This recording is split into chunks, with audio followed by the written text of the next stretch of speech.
straight ahead full speed. But sometimes what you want so bad is not what you need.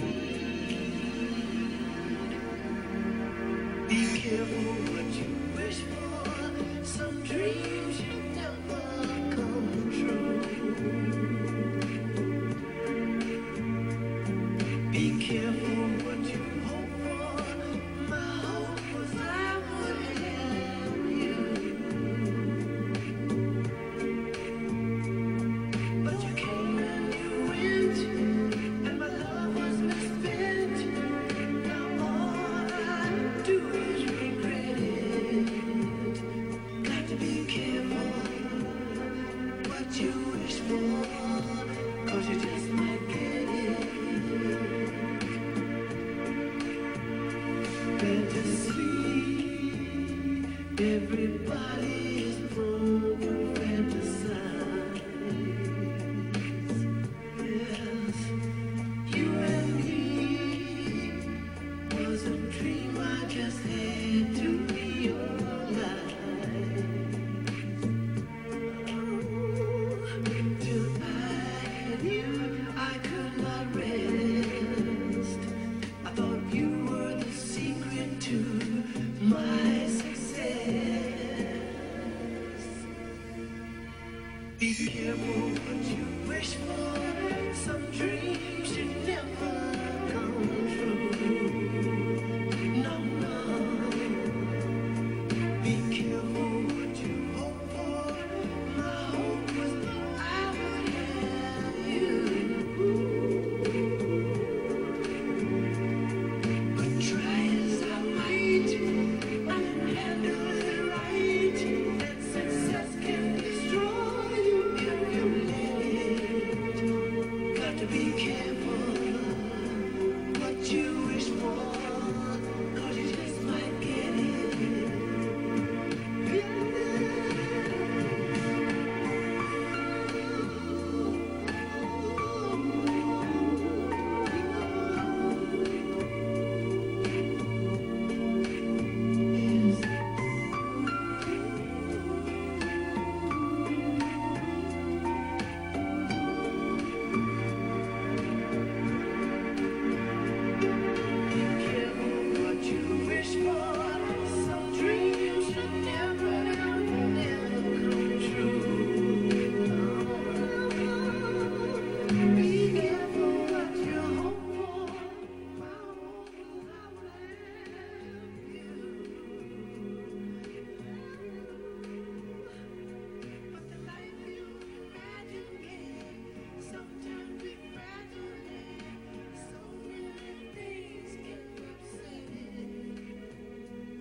Start your recording.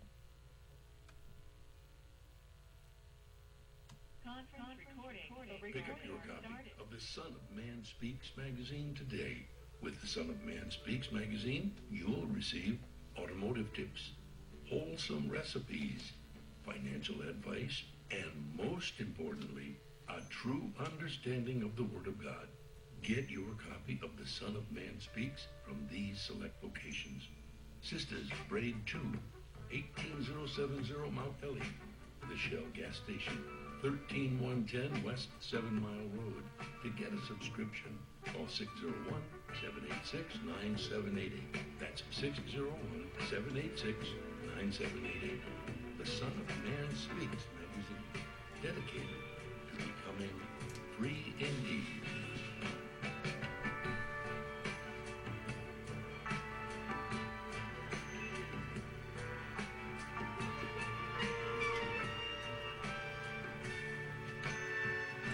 Attention, brothers and sisters, viewers and listeners, now available. Your Son of Man Speaks magazine digital subscription. Your digital subscription to the Son of Man Speaks magazine will also include our monthly e-newsletter, both delivered to your inbox. If you have any questions regarding the digital magazine subscription or digital newsletter, you may send an email to shabazprinting at thenewnationofislam.com. That's shabazprinting@thenewnationofislam.com. Or call 1-601-786-9788. That's 1-601-786-9788. You can also subscribe online. Visit www.thenewnationofislam.com and click on the magazine tab to register for your online subscription. To make your online tithes, offerings, donations, gifts to the Son of Man through Cash App, make your payment to $New Nation of Islam.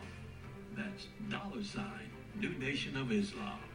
Or call 601-786-7056. 601-786-7056. We would like to invite you to help support the efforts of the Unity and Rebuilding Fund. Visit the website at www.unityandrebuildingfund.com. That's www.unityandrebuildingfund.com. We often hear how we need to work together to rebuild the city, and we're actually doing it. You can make online donations and click on links to track the progress of the Unity and Rebuilding Fund. And for more information, 313-868-0000 is a local number. Again, 313-868-0000. Support the Unity and Rebuilding Fund. Year-Around Landscaping has been serving Metro Detroit for over 20 years, offering various landscaping, lawn care, property maintenance, and home renovation. Our professionalism has earned us an outstanding reputation, while our creativity, integrity, and dependability have kept our clients returning and referring us to others. At Year-Round Landscaping, we prioritize quality customer service. We treat every client as our only client before, during, and after providing our services. We believe in building solid relationships with our clients and ensuring their satisfaction. Whether you need a complete outdoor makeover, indoor renovation, or routine maintenance, we have the expertise and resources to deliver outstanding results. Our team is committed to providing exceptional service and completing every project to the highest standard. To schedule an estimate or consultation, please call us at 248-843-6139 or visit our website at yearoundlandscaping.net. Year-Around Landscaping. One source, unlimited resources. SOS Graphic Design provides agency-quality professional graphic design services from established companies to startups and individuals, creating a simple logo to complete rebranding and delivering visual communication and print media. Everything SOS Graphic Design does has a single unifying objective: to set your business apart. We are at your service. Call 313-342-2166. That's 313-342-2166 or online at www.sosgraphicdesigns.com.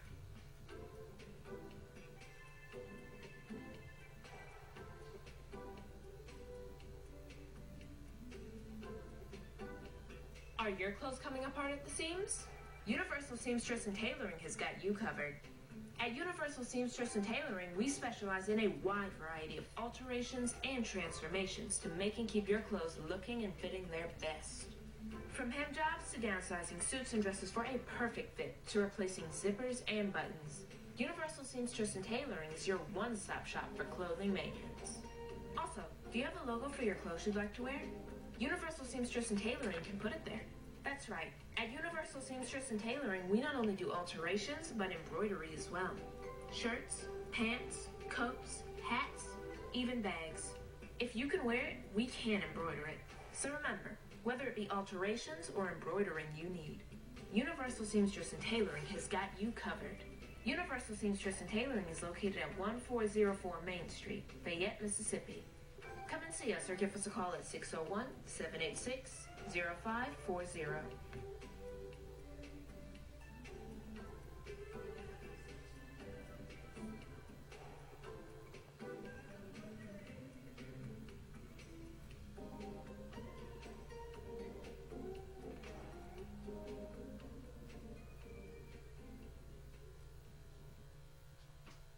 just used your other one though today because it was, look, it did 2 drips, and I was like, oh, I can use my umbrella. My homegirl was talking about me. I'm like, don't talk about me. With our umbrellas, our customers are turning a drab day into a fab day. After all, representation matters. In other words, rain or shine, we've got you covered. Introducing Designs by Deej, your one-stop gift shop for all things handmade and unique. Our products range from our most popular umbrellas, blanket and pillow sets, handmade coasters, and other statement pieces that showcase the beauty of our melanin and natural hair in a beautiful and empowering way. You can find our brand at the sister shop locations in New Jersey and Atlanta, Georgia, or you can visit our website, www.designsbydeej.com. Again, that's www.designsbydij.com.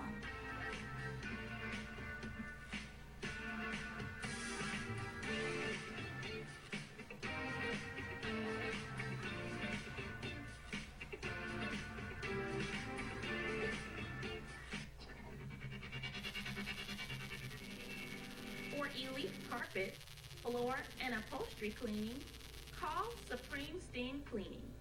For pressure washing on your house and driveway, call Supreme Steam Cleaning.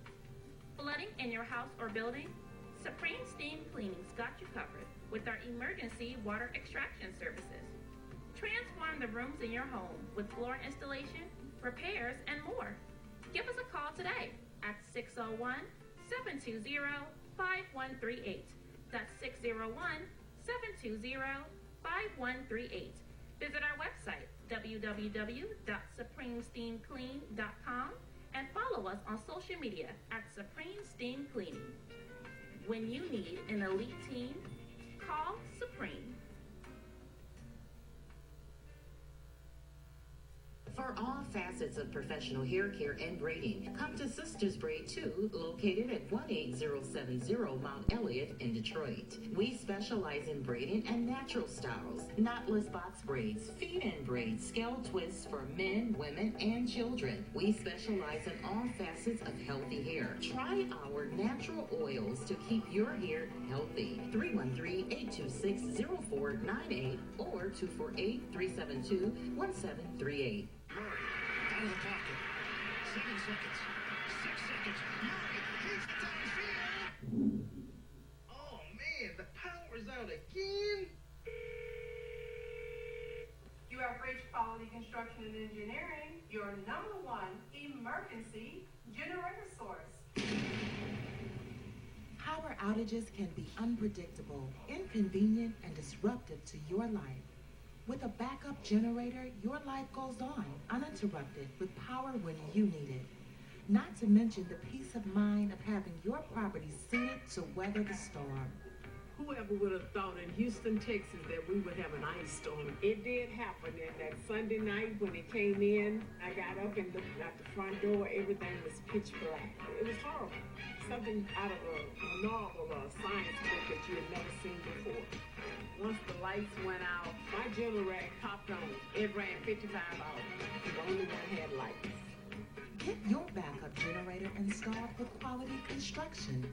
We install both residential and commercial generators, so you're always covered. Schedule your consultation with us by calling 1-855-876-9370. That's 1-855-876-9370. Or visit us online at www.powerqec.com. That's www.powerqec.com.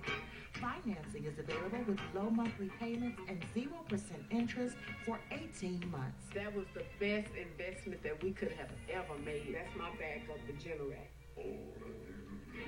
Generators with Quality Construction, built tough enough to weather the storm. Capital Area Cleaning Services, offers a variety of services catered to your land development needs.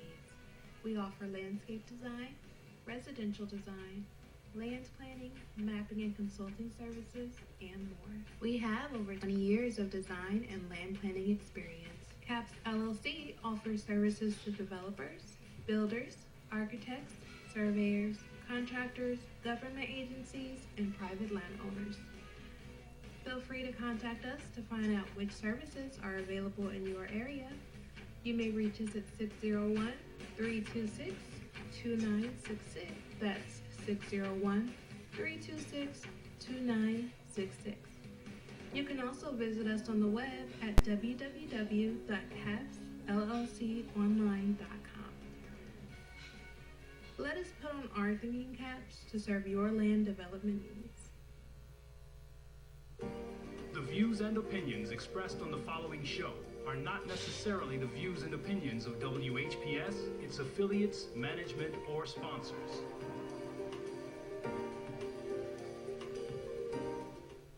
Brothers and sisters, are you tired of reading the Holy Scripture and not really understanding what you read? And if you're reasonably sure, have you ever tested that what you feel you know with someone that has a different view than your own? Then let's talk with one another. Then let's reason with one another on a Scriptural Discussion with the Son of Man every Wednesday at 9 p.m., Friday at 9 p.m., and Sunday at 12 noon. On WHPR TV Detroit Live, 88.1 FM WHPR, and Comcast Cable. Why don't you call and discuss the Holy Bible, and if you have one, the Holy Quran, and come to an agreement about the Holy Scriptures and their true meaning? You can call in live on the air at area code 313-868-4336, 313-868-0342, or 313-868-0351. That's 313-868-4336, 313-868-0342, or 313-868-0351. And now, let's go live with a Scriptural Discussion with the Son of Man.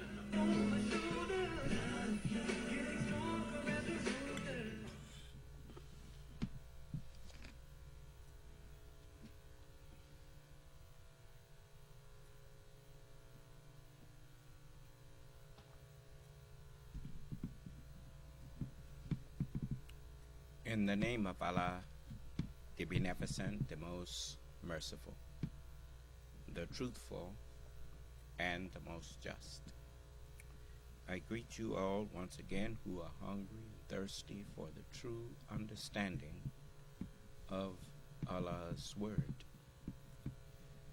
the Holy Scriptures, and for truth in general. I greet you all with the greeting words of peace. May Allah's salam alaikum. I want to begin, as I always do, with those who may have questions or disagreements or something they want to take up with me. You may at this time open up that discussion. Okay, since we don't have anyone. So you wanted to be reminded to speak on the importance of vaccination? Yes.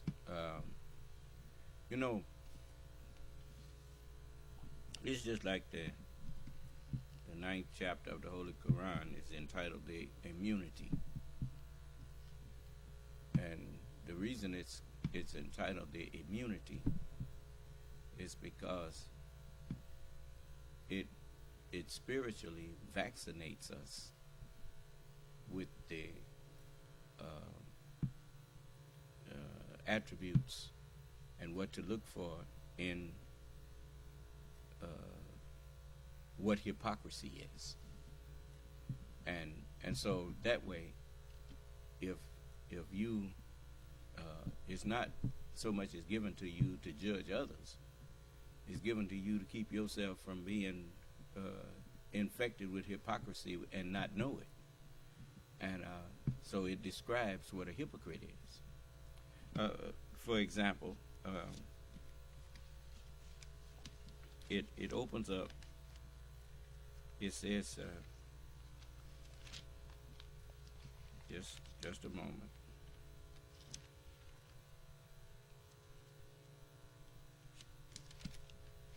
The immunity, and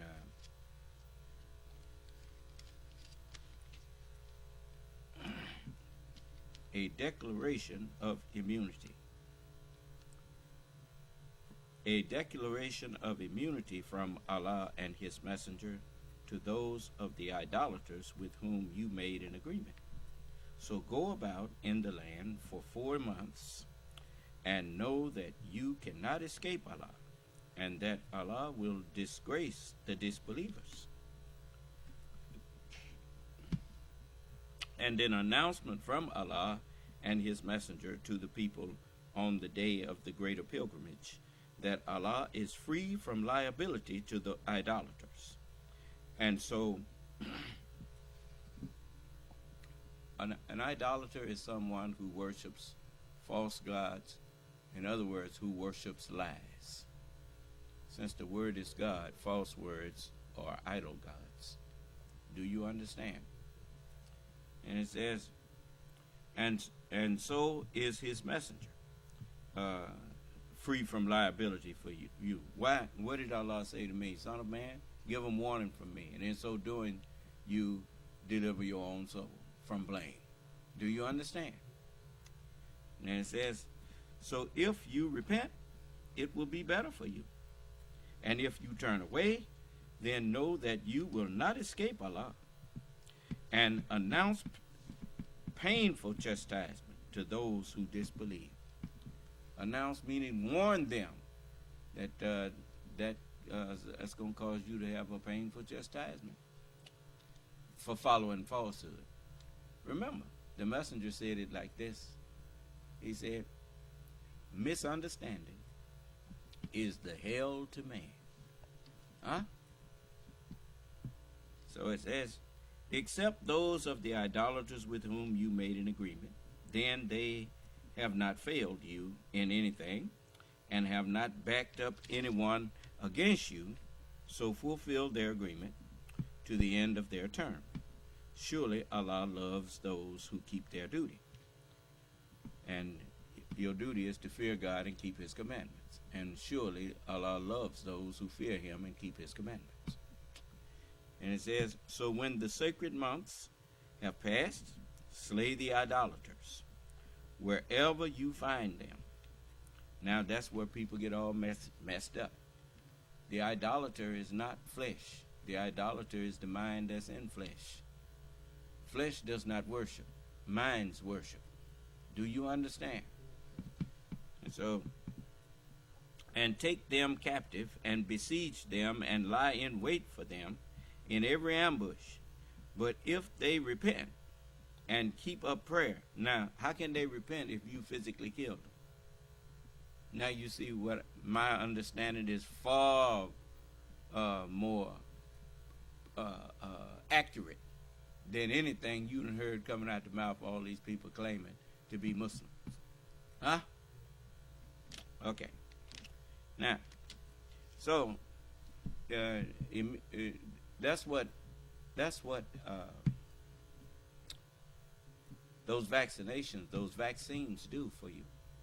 They immunize you against the baneful and harmful effects of that virus. If and when it enters into your body,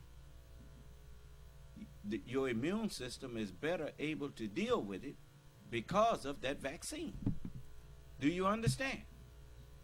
And so the virus can't get loose and do what it would have done if the immune system had been asleep to what the virus was doing. But the vaccine wakes up the immune system to what that virus is capable of doing, and the immune system is able to go after it and deal with it. Do you understand? Okay. So, it's like I was telling telling the brothers, so we generally talk after meetings and talk other times too, whenever something comes up. But as I was telling them, you know, the term angel, it even by your dictionary, it tells you that angel. It gives you the definition of angel. And just a moment.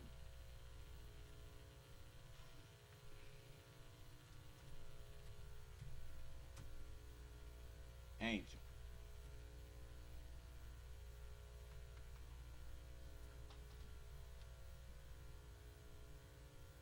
It says, intermediaries between God or heaven and humanity. Let me get back over here. Give me a minute here. Let me go to the dictionary there. It's always changing up something. I have to go back and change it back. A heavenly creature. And it says, a typical benevolent celestial being that acts as an intermediary between heaven and earth, especially in Christianity, Judaism, Islam, and Zoroastrianism. A representation of such a being, especially in Christianity, conventionally in the image of a human figure with a halo and wings. It says, they're going to finally get to it, I guess. Let me see here. A kind and lovable person, one who manifests goodness, purity, and selflessness. A financial backer of an enterprise, especially a dramatic, let's keep going, in theology, one of a class of spiritual beings attendant upon God. In medieval angelology, they are divided by rank into 9 orders: seraphim, cherubim, thrones, dominions, virtues, powers, principalities, or princedoms, archangels, and angels. Theology, a divine messenger of God. Finally. Now, since we know that the scripture teaches you that the word is God. This is over in John, the 1st chapter. In the first verse, it says, in the beginning was the Word, and the Word was with God, and the Word was God. Now, over in the 17th chapter, it tells you what word you're talking about. In the 17th chapter of John, in the 17th verse, it says, sanctify them through thy truth. Thy word is truth. Okay. In the beginning was the truth, and the truth was with God, and the truth was God. Okay. So when you meet up with someone that that bears or knows truth,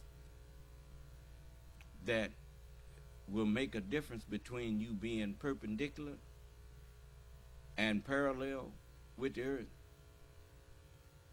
then that person is the messenger of God that can do good to you. That's what scientists, the messenger, you notice the messenger referred to the prophets as scientists. Of course, you also, there are heavenly scientists and there are earthly scientists, but they are all scientists.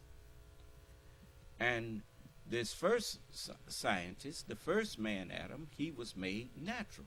He's a natural scientist. Do you understand?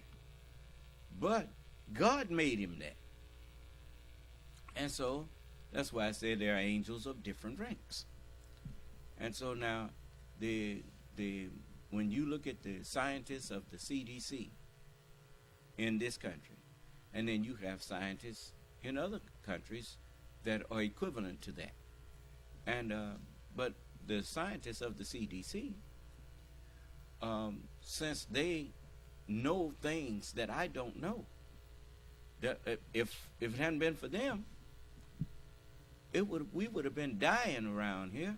I'm not saying I would have, but because Allah have not sent me to die, He sent me to save others.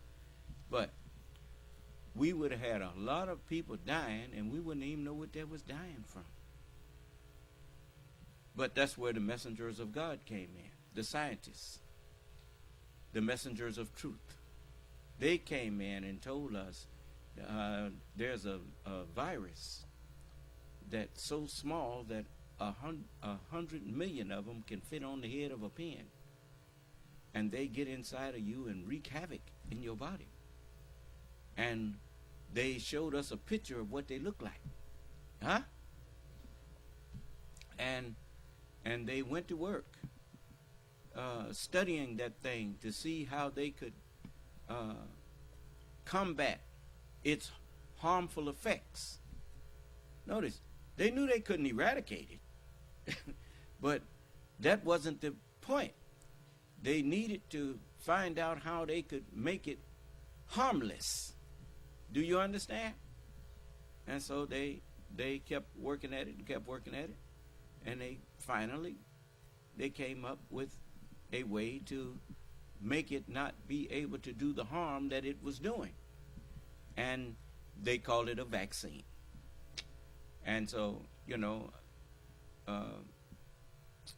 as with other people, I thought about Tuskegee and all of that. And I thought about the fact that Tuskegee was not the CDC. and so, you can't, it's just like when people used to put a blanket on us. One black man do something, and then they say black people do this and black people do that. But black people don't do that. That one black man did that. Do you understand? And so, likewise, you look at the history of which I'm going to be speaking on some of it tomorrow, of slavery in this country. All white people didn't agree with slavery. It was a lot of white people that during the time when slavery was the natural order of things, you had one that stood out, and he had lots of more of them that was just like him. His name was John Brown. And he paid the ultimate price, the ultimate sacrifice he made, trying to set us free as he could. And he was a white man, and he wasn't doing raids on farms by himself. It was other white men with him that hated slavery enough to put their life down, lay their life down to try to free black people. And so, this thing about Tuskegee, I ain't gonna take no vaccine and all that kind of stuff, that don't hold water. There wouldn't even been no Underground Railroad if it hadn't been for some white people. Where slaves was running away and they was being helped to do so, and they called it the Underground Railroad. But it was white people helping them do that.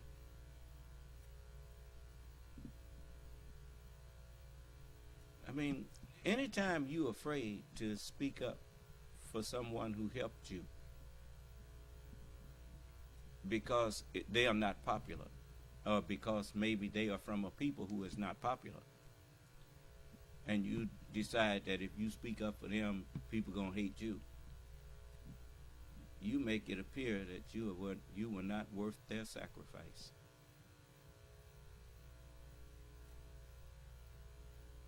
So I know a lot of people don't like me speaking up for white people.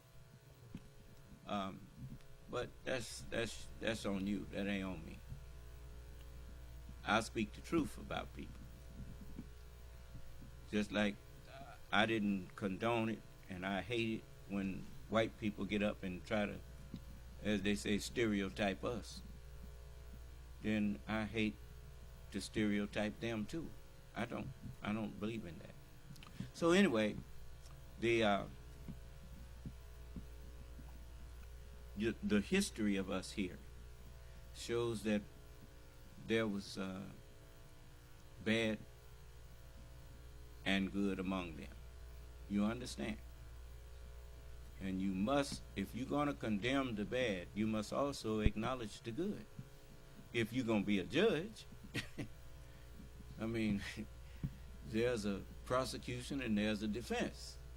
You have to make sure that you hear both sides, the prosecution and the defense, and then make your judgment about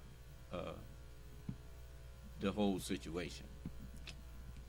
And so anyway, I didn't just trust the scientists because scientists have you've had people that claim to be scientists talking about black people was inferior by nature and all this kind of stuff. And they claim to be scholars. Talking about we are inferior to people who came out of us. I mean, really. But anyway, so you have to be careful. Sometimes the term scientist deserves another S in front of it, pseudoscientist. And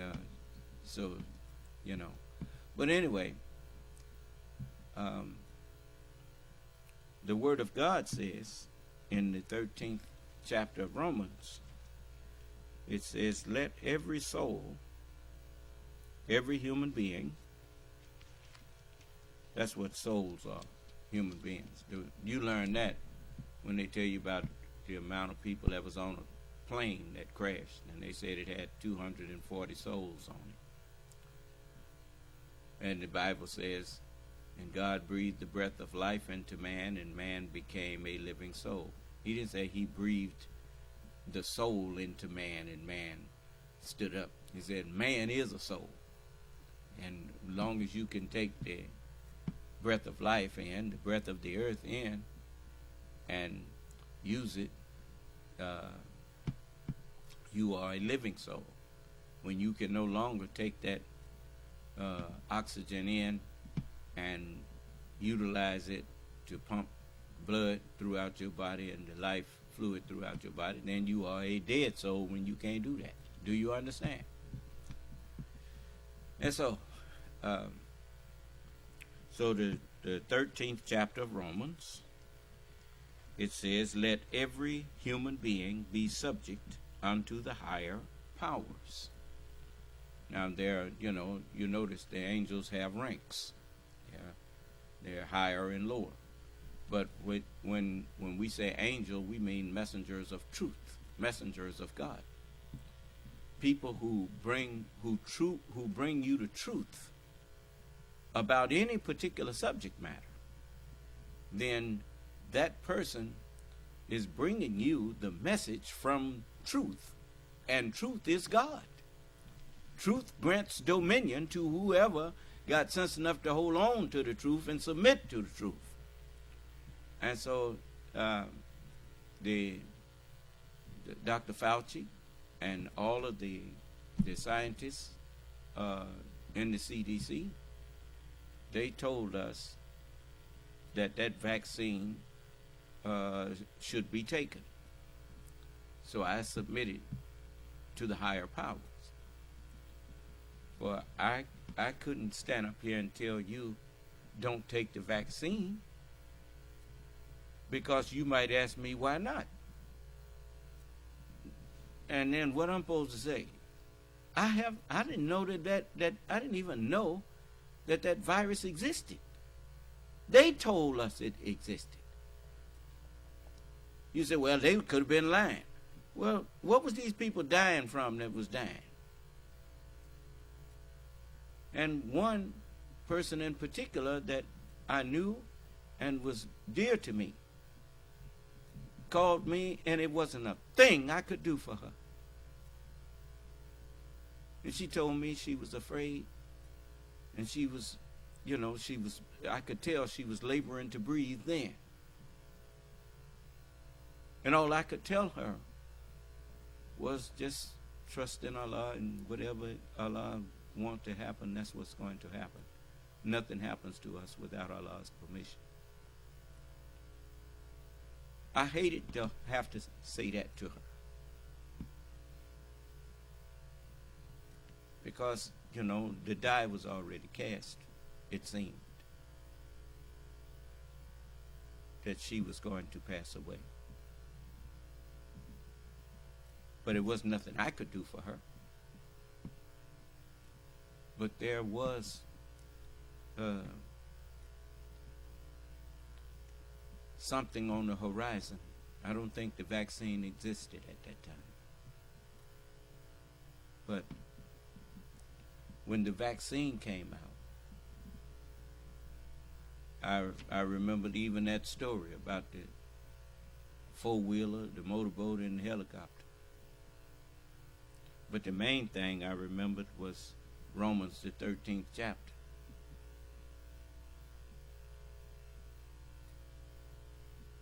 If God saw fit to let them be able to see something that is so small that 100 million of them could fit on the head of a pin, then I think that person knows a little bit more than I do about that particular situation. And so I obeyed him. I let you see me obey him. And it's like the devil. He took Jesus up on the pinnacle of the temple and told him, it's written that he gonna give his angels charge over you. So if you the Son of God, jump off here, cast yourself down, and in their hands they'll bear you up. And Jesus looked at the devil and said, it's also written, thou shalt not test the Lord thy God. Do you understand? Jesus didn't turn around and tell him that's not what it was talking about. Jesus didn't know all of the understanding of the book himself. And so, but he knew he ain't had no business getting up there jumping off no pinnacle or no temple, simply because the devil dared him to do it. Do you understand? And so likewise, you got people that still won't go and get vaccinated. And that's one of the reasons why this virus is able to keep on mutating and changing. Because you got all of these people walking around here that's an open petri dish for them. So I tell you to go and read Romans, the 13th chapter, and then wake up and realize that the scientists of the CDC, when it comes to virology, I think someone who's been studying that field for 20 and 30 years knows a little bit more about it than I do, and a little bit more than you do. I think you should listen to them, and I think you should follow their guidance. Okay. Now, did anyone have any questions on that? It's just like people are starting to listen to me, obviously, and follow my guidance on scriptures.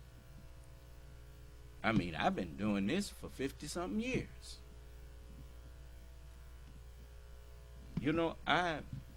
If you can find someone who won an argument against me and show me where they did it at, I'll give you $50,000.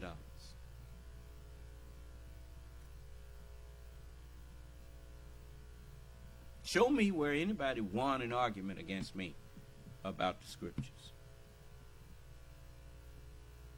Even when one thought he had won an argument against me, I proved that he didn't. Because what I said, the scripture said, I gave the simplest meaning of it. Where he was quoting what the scripture says, that your Father which is in heaven. And I told him, the Father which is within you. And where did Jesus say the kingdom of God is? Well, the kingdom of God is within you, then heaven is within you. Do you understand? And so that is,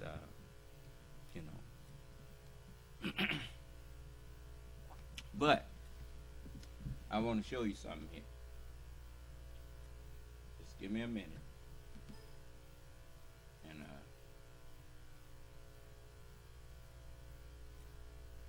here's a young white boy. You know, people been trying to suggest that Jesus was the Word made flesh. How could Jesus be the Word made flesh and the Word wasn't finished when Jesus was here? The gospel is not the last revelation from God. You got them revelations, them books back there, them revelations that Paul received. Paul received them revelations after Jesus was here.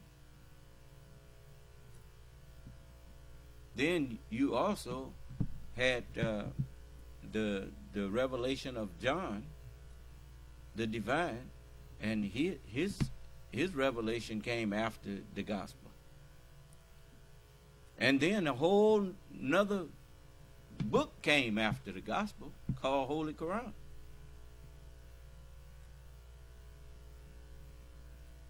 So before the Word of God could be made flesh, the Word of God had to be completed. And once it was completed, he sealed it up. Do you understand? And it wasn't going to be unsealed until the one that he said, "This day have I begotten thee." Do you understand? And that's me, you see. This is the Sabbath day, and Allah begat me this day. Do you understand? Now, to show you that some people are starting to listen to me, for you didn't hear no white people talking about Jesus was no Muslim until you heard me start coming out here calling everybody out and telling them that all the prophets was Muslims. Huh? Not just Jesus, all the prophets was Muslims. Now they starting to think, and they realize that I'm right. So just listen to this. When I told everybody Jesus was a Muslim, it was 100% a trap to see if people really know what they're talking about. And this goes to show that the people attacking Islam know nothing about it. So let me explain for all you Christian pages who are trying to debunk me. Jesus was 100% a Muslim, and there's nothing you can do to defend against this, because being a Muslim just means you submit to one God or Allah. And Islam is the only religion that I've studied that gets better the more I learn. When I studied the Kabbalah or I studied the Christian books, it just gets worse over time. The contradictions get worse, the belief system gets worse, the morals get worse. Now, in my early 20s, I worked security in downtown Scottsdale at a bunch of different clubs. And I can tell you guys right now, I've seen a lot of Jewish women and Christian women inside of these clubs doing wild things. And I have never seen a Muslim woman up in these clubs doing raunchy shit. And all these people can make a bunch of videos about me. They can waste their time all they want. That's your choice. But no matter how you compare these religions, Islam is the only one that has a real good core of principles. So, I mean, what can you say? What can you say? Now, as I told you, and the Holy Quran tells you. It said, if, it says, let's go over here to the 3rd chapter. In the 3rd chapter of the Holy Quran,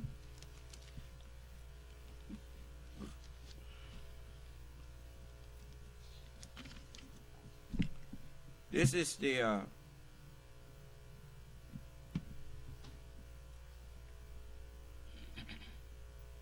I like to show you things, to show you the truth of these things.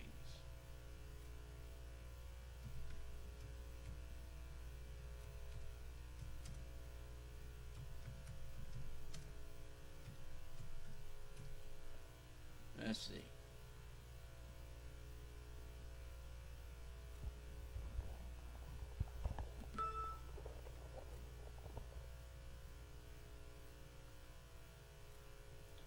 In the 85th verse of the 3rd chapter of the Holy Quran, it says, and whoever seeks a religion other than Islam, it will not be accepted from him. And in the hereafter, he will be one of the losers. Why? Because Antichrist, there are many Antichrists. But I'm at war with Antichrist now. And they all are losing. Do you understand? You don't hear. It's like the man who came in here last night and I had to threaten to throw him in hell to shut him down. He accused me of blasphemy and was called himself being sarcastic about Geno Jennings. But if any of you can show me where Geno Jennings corrected me on anything, I'd like you to show it to me. Where did he give me a correction at? I corrected him on quite a few things. It's like when he accused the people in Africa of having slavery. And they thought I didn't know that slavery was called indentured servitude. And that was so you'd have to work off a debt that you had. And they could not mistreat you. They had to feed you properly. They had to give you clothing and all of that kind of stuff. So, I mean, you know, you could tell that he's a con artist. He's a con man. Because he tried to misrepresent indentured servitude and suggest that the servitude that we was in was the same as that. And he knew better. He just didn't know I knew better. But anyway,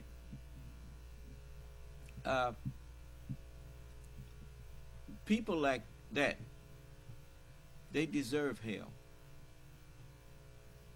Because he knowingly tries to mislead you.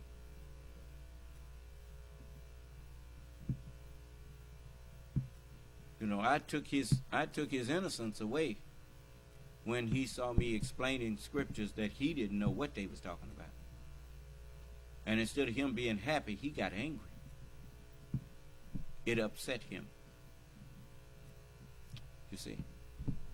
So, I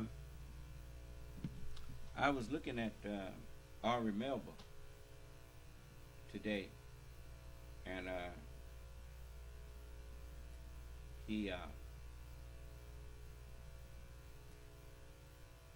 this is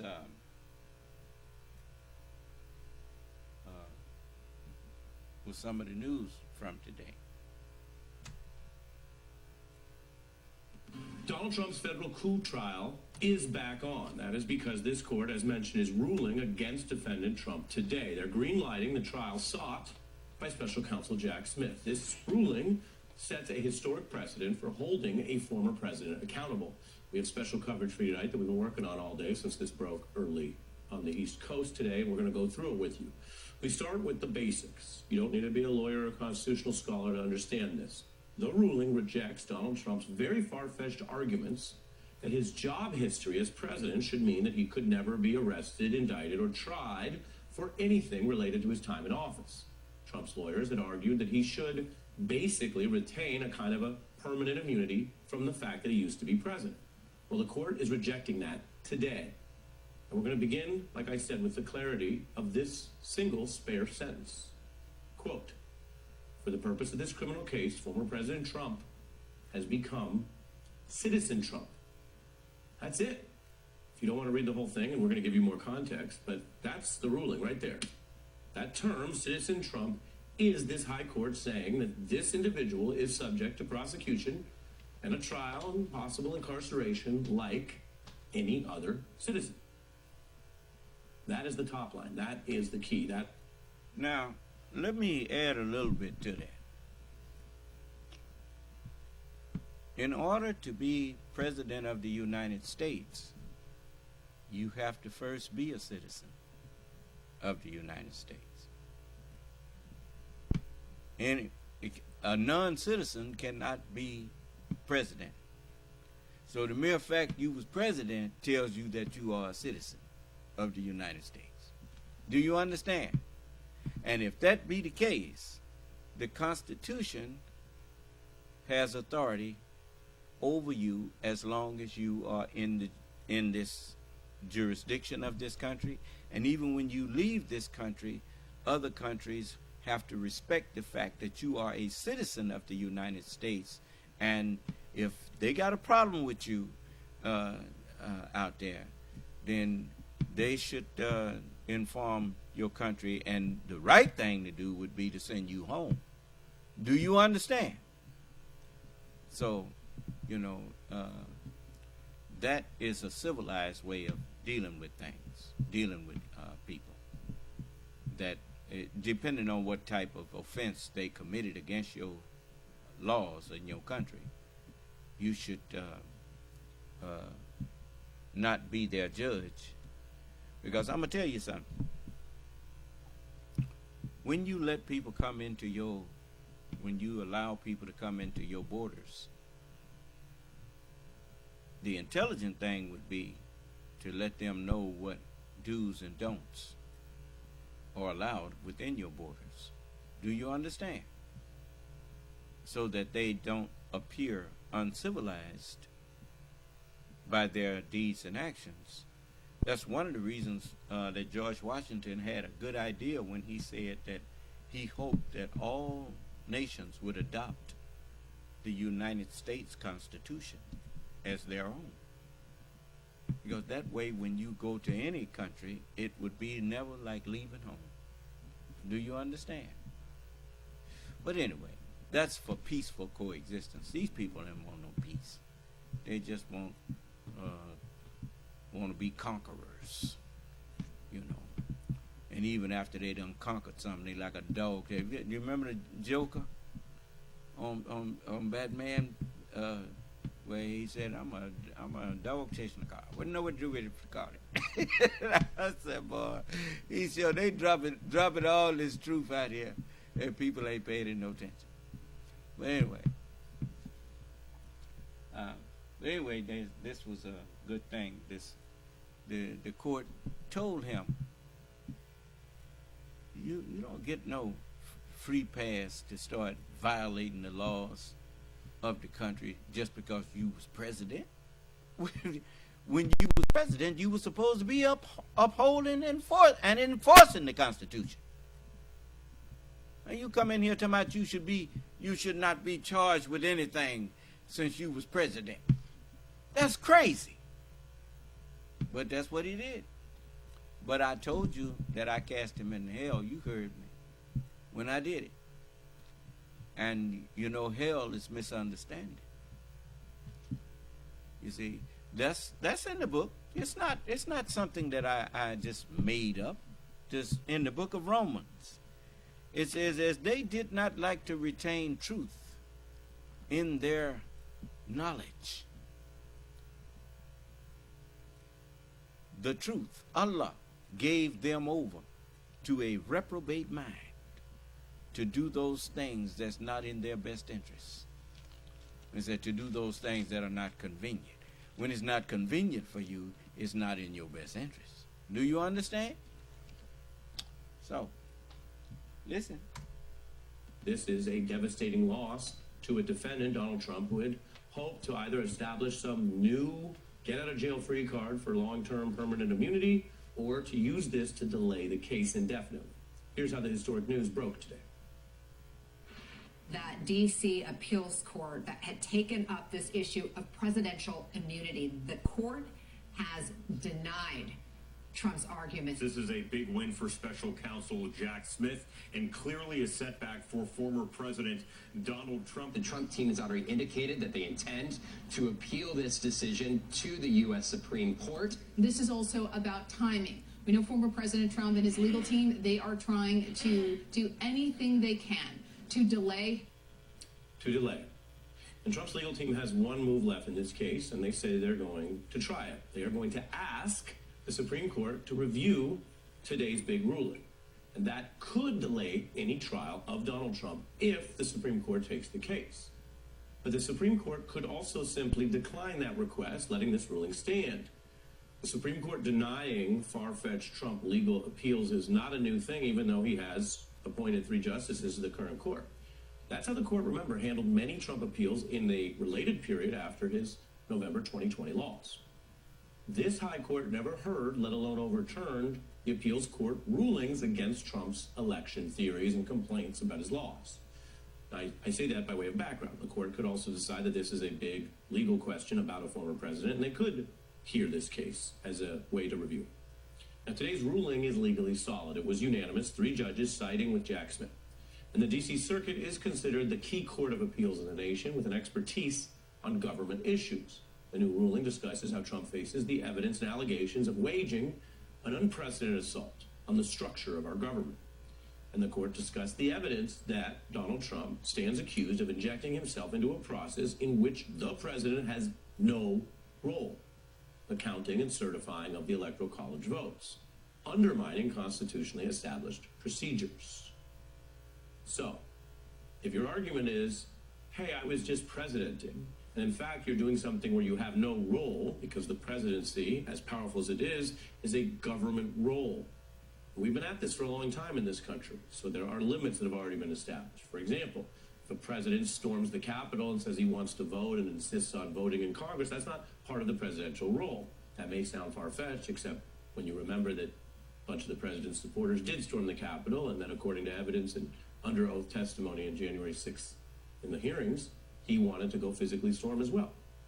Now, the court today is finding that those kind of efforts for the president to go far beyond what is even debatable in his powers, and those efforts waged for malicious or criminal intent, doesn't mean you have no limit there. Doesn't mean that there's no way to ever prosecute that after you leave office. That those kind of things can be prosecuted just like, say, murder. Could a president who ordered SEAL Team 6 to assassinate a political rival who was not impeached, would he be subject to criminal prosecution? If he were impeached and convicted first. So your answer is no. Your answer is no. That was the most infamous exchange in the oral argument, which was for today's ruling. So if you're trying to keep this all straight, you're saying, hey, Ari, I watch the news, but there's a lot of different Trump cases, there's a lot of different prosecutions. Well, that infamous argument, which made waves, well outside of news, by the way, it was on the late night shows, it was in the culture, it was all over the internet. Are we living through this?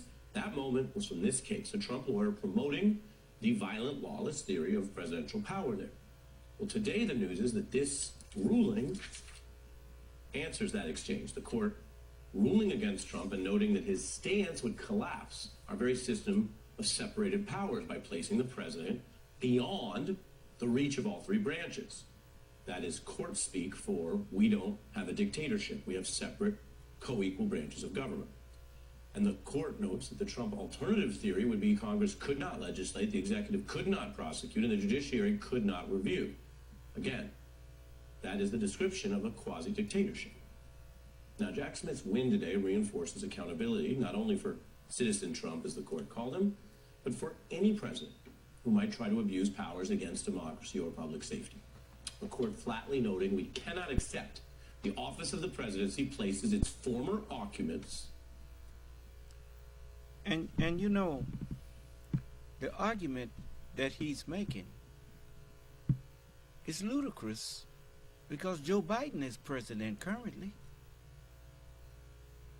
He'd be, if they found that to be so, Joe Biden could order somebody to go kill him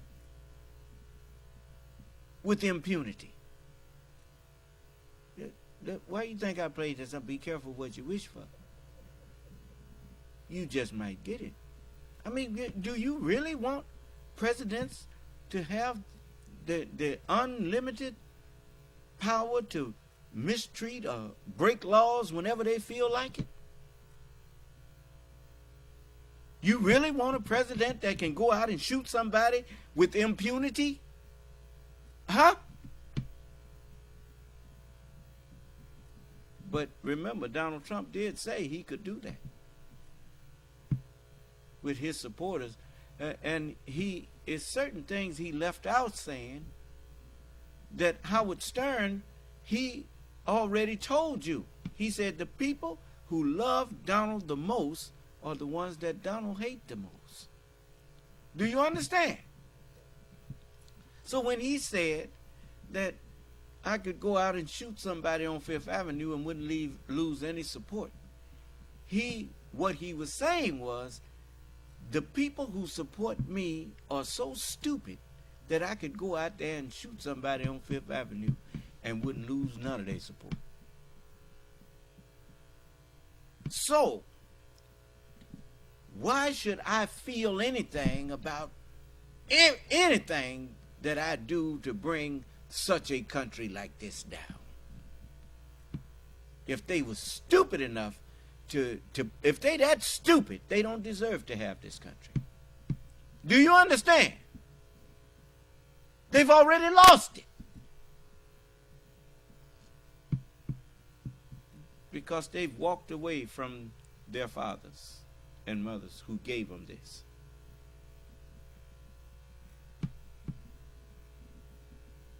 No generation before you would have elected a man like Donald Trump. No generation of people. You in a class all by yourself. A jackass class. Now you can, I don't care what you say. I don't care how you take what I just said. I really don't. No. I've watched elections since I was a little boy. You know, I was born in 1950. So now you know I'm 73 years old. Soon 74. And never did I see a man that was totally unqualified to be president, even attempt to run, let alone get elected. They scrutinized you before you got up there. If you didn't have the some type of charm, some type of etiquette about yourself, some type of civil understanding, you couldn't come close to the White House. Then you turn around there and put this jackass in there.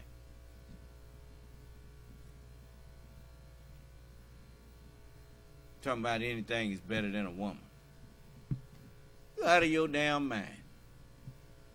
Yeah, let me show you something. You didn't want a woman. Your mama was a woman, dummy. I didn't hear you. Let's see here. What does government supposed to be there at its best? What is government at its best? Tell me. Some of y'all tell me what government is at its best. What is the purpose of a government?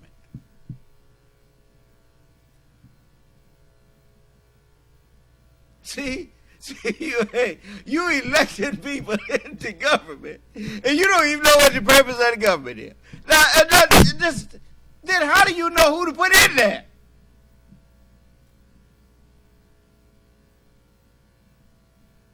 What is the purpose of the school system?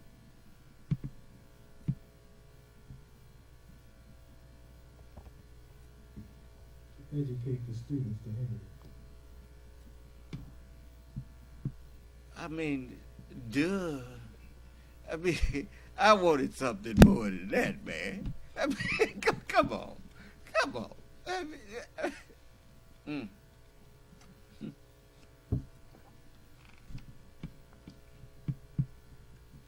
Why do they have a Department of Education? To enlighten the citizens.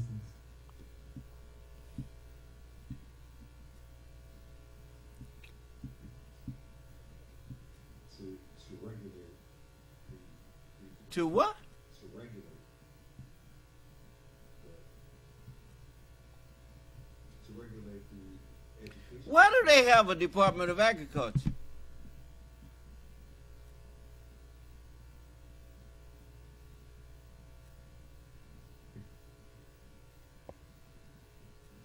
To ensure the safety and well-being of the Department of Agriculture? Agriculture. What was it?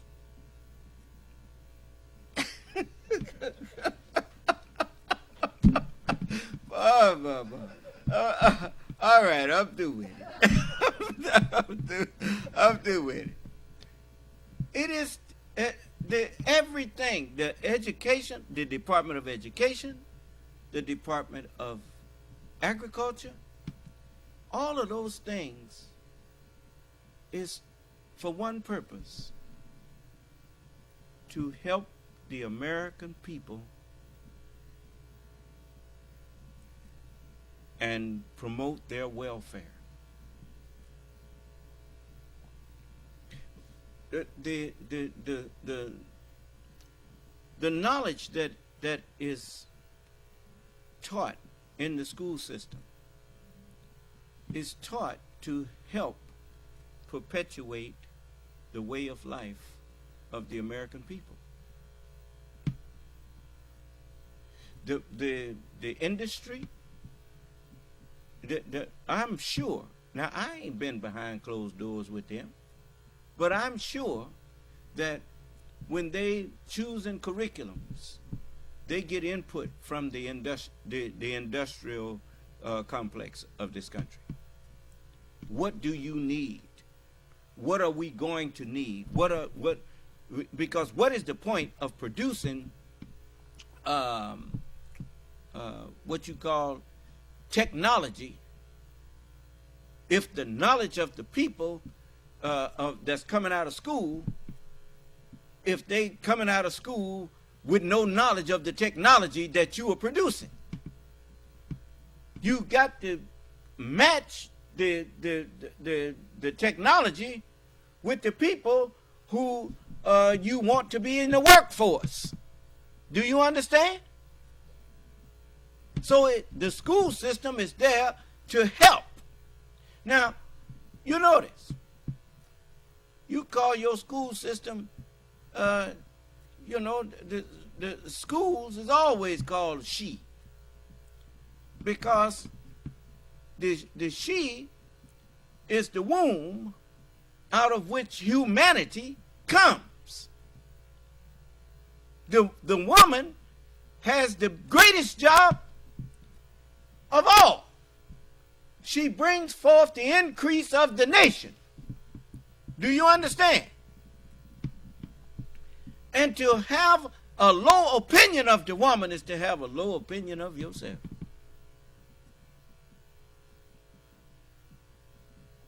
I will make for the man and help meet for him. Meet means agreeable for him.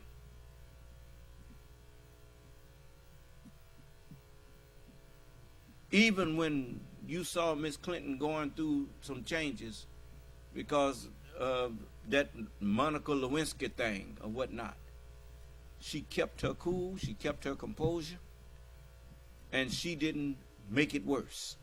Do you understand?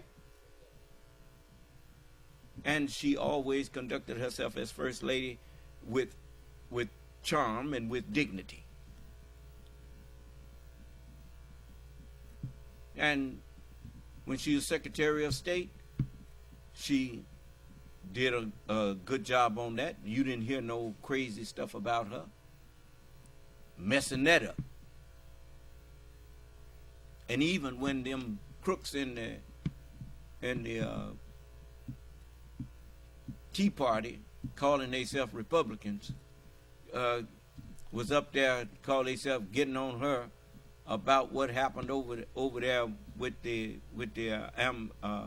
ambassador to what was that?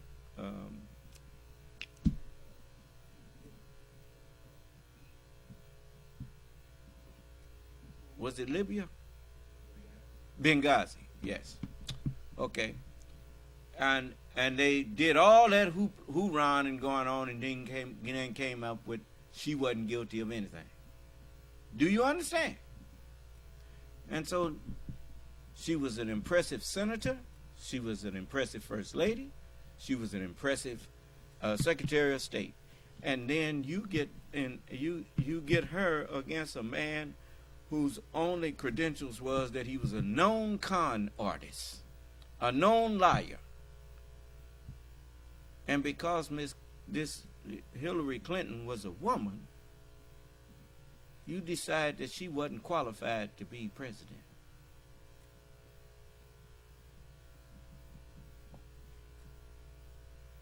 I mean, that wasn't no real glass ceiling. It's just a glass ceiling here in America. Margaret Thatcher, Angela Merkel. I mean, you got women running, in executive branches of government all over the world. And here you come with your backwards ass ideas. I'm sorry. Look, man. My mother wasn't no dummy. My daddy couldn't read. You know who took care of all the bills in my house? My daddy didn't sit down reading the bills and stuff. My mother took care of all that. And never got behind.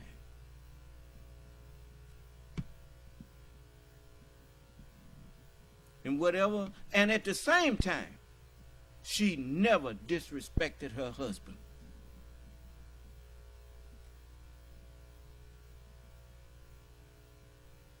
And put a haymaker upside my head when I said something I ain't had no business to my daddy.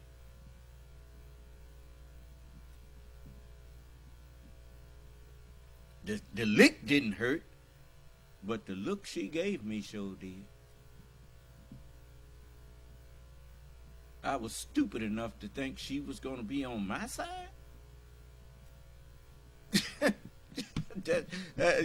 Children are stupid. Anyway, they think because maybe I heard my daddy fussing at her sometime and getting on her about stuff. She probably disliked him as much as I did. No, she did not. She loved her husband. And but anyway, she was a big help to my dad. You don't realize the value of the woman until you get out of the way and let her do what she know how to do.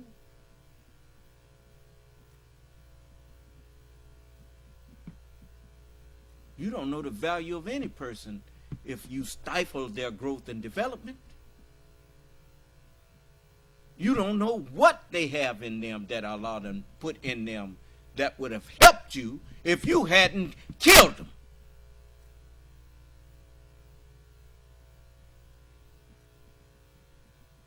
Anyway. But anyway, that is neither here nor there.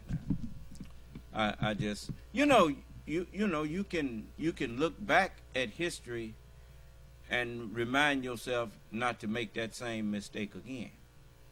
Do you understand? So, if you really understood the name woman, you would understand that it's two words. It's womb, man. It's the man who is the womb for humanity.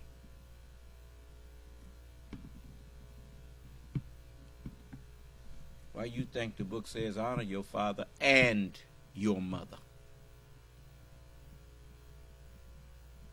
You dishonored her.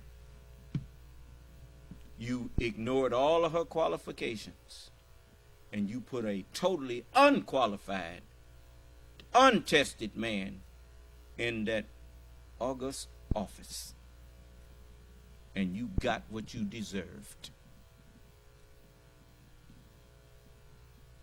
What the snake said? Oh, shut up, silly woman. Said the reptile with a grin. Said Donald Trump with a grin. You do damn well I was a con man before you took me in there.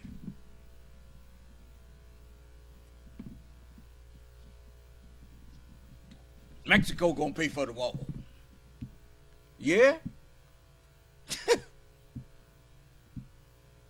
Did that happen? Yeah. Mm-hmm.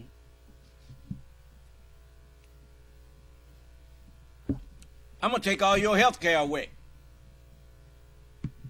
You better be glad that one didn't happen. See, he didn't say it like that. He said, I'm gonna end Obamacare. You know, some of them people who voted for him were so stupid that they didn't know that the Affordable Care Act and Obamacare is the same thing.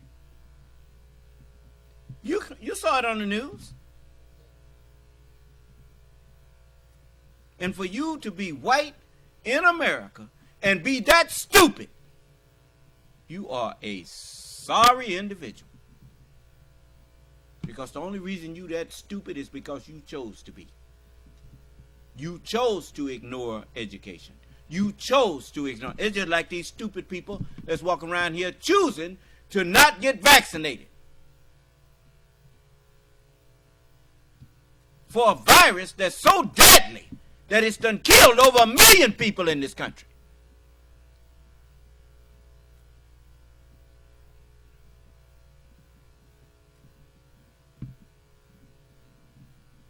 And got hell of a nerve trying to call yourself getting mad because I told you I don't want you around here if you ain't been vaccinated.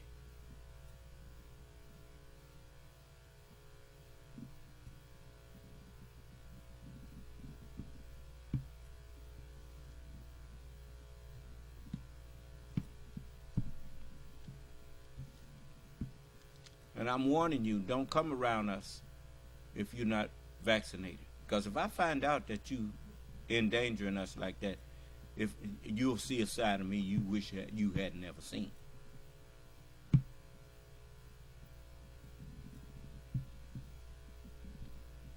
So, you love people that put your family in danger? You got a right to play Russian roulette if you want to, but you ain't got a right to make me play it with you.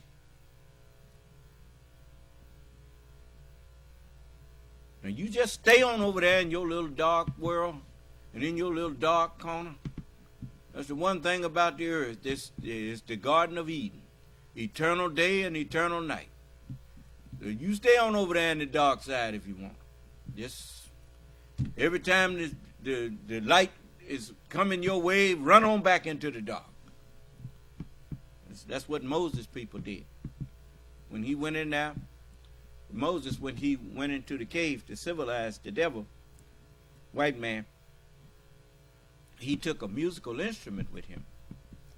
And he played on it. And some of them, it piqued their interest, and they came out.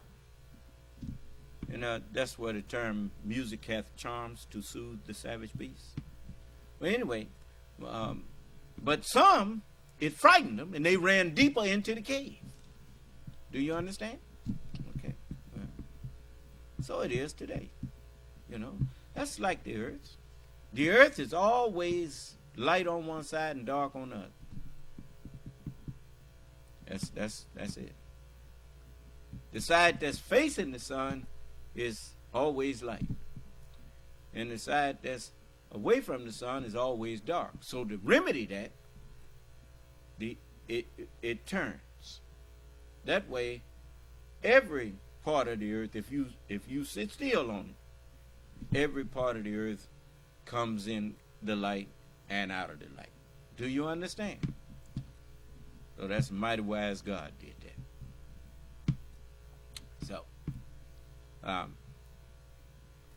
So I want you to remember that Jesus could not have been the Word made flesh.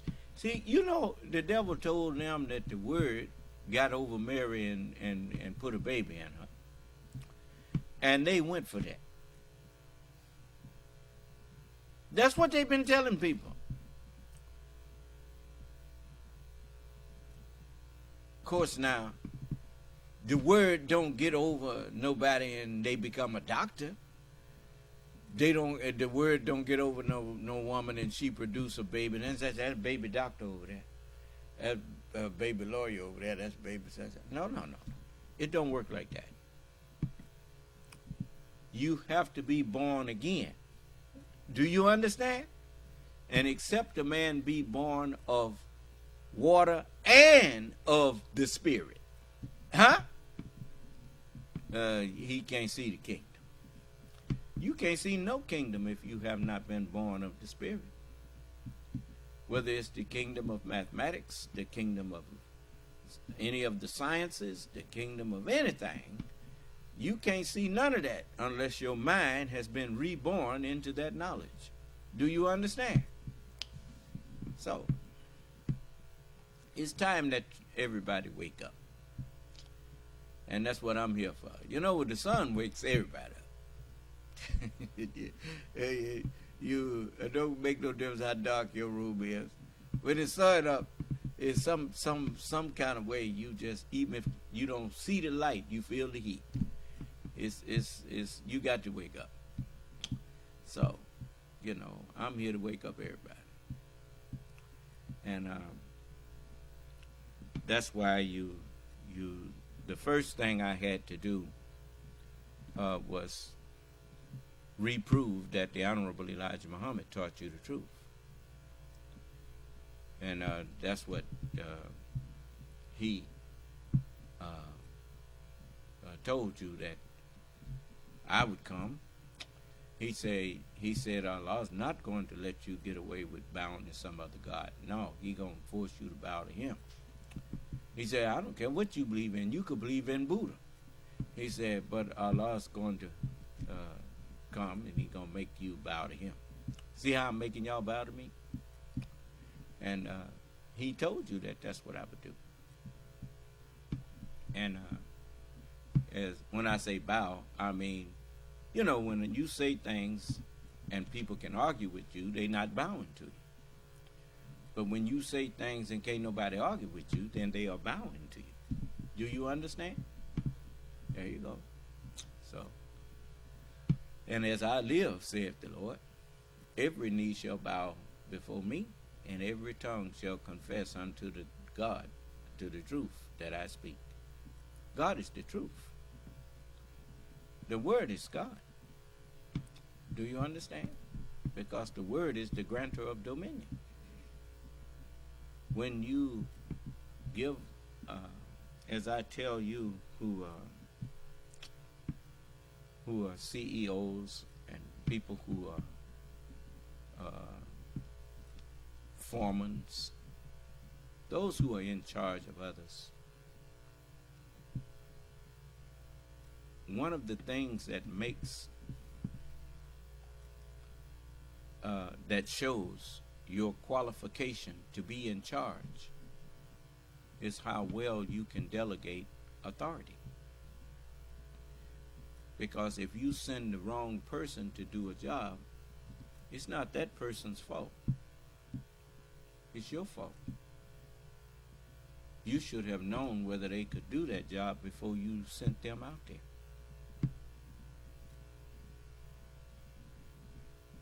You see? So, you know, I don't, you know, sometimes I call on a person and it's just like teachers, they kind of show you that. Like some students, they call on them all the time to go do this and go do that. And the other students, they call them, yes, teacher's pet, teacher's pet. No, the teacher just got sent enough not to call on your stupid behind because they know you ain't going to do nothing. So they call on one that they know going to get the job done. Do you understand? And so, you know, if you apply yourself and show the teacher that you can do things, then the teacher will call on you. Do you understand?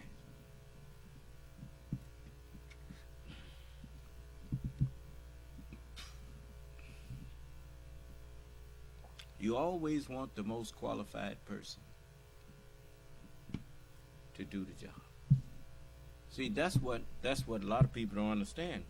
Being president don't mean you the smartest person in the room.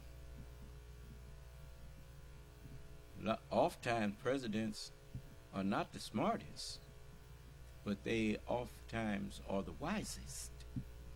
Do you understand? And so you get a cabinet. You get to choose a cabinet, and that's where you pick the smart people. That way, when you trying to make decisions about something, you say, hey, I'm trying to decide on how I want to do this thing here. What y'all think? And then they go around the table and come to some kind of consensus. And you say, well, thank you. I'll let y'all know what I decided. And then the president, and when he's making his decision, he wants to generally be alone. I don't need you to make the decision for me. I just needed some advice from you. Do you understand? Because they ain't gonna blame you if you go wrong. They're gonna blame me. So you gave me the best advice you could give me. Now I respect that, and now I will mull over it and decide. Because a lot of times the question that's asked, he might have already made his decision.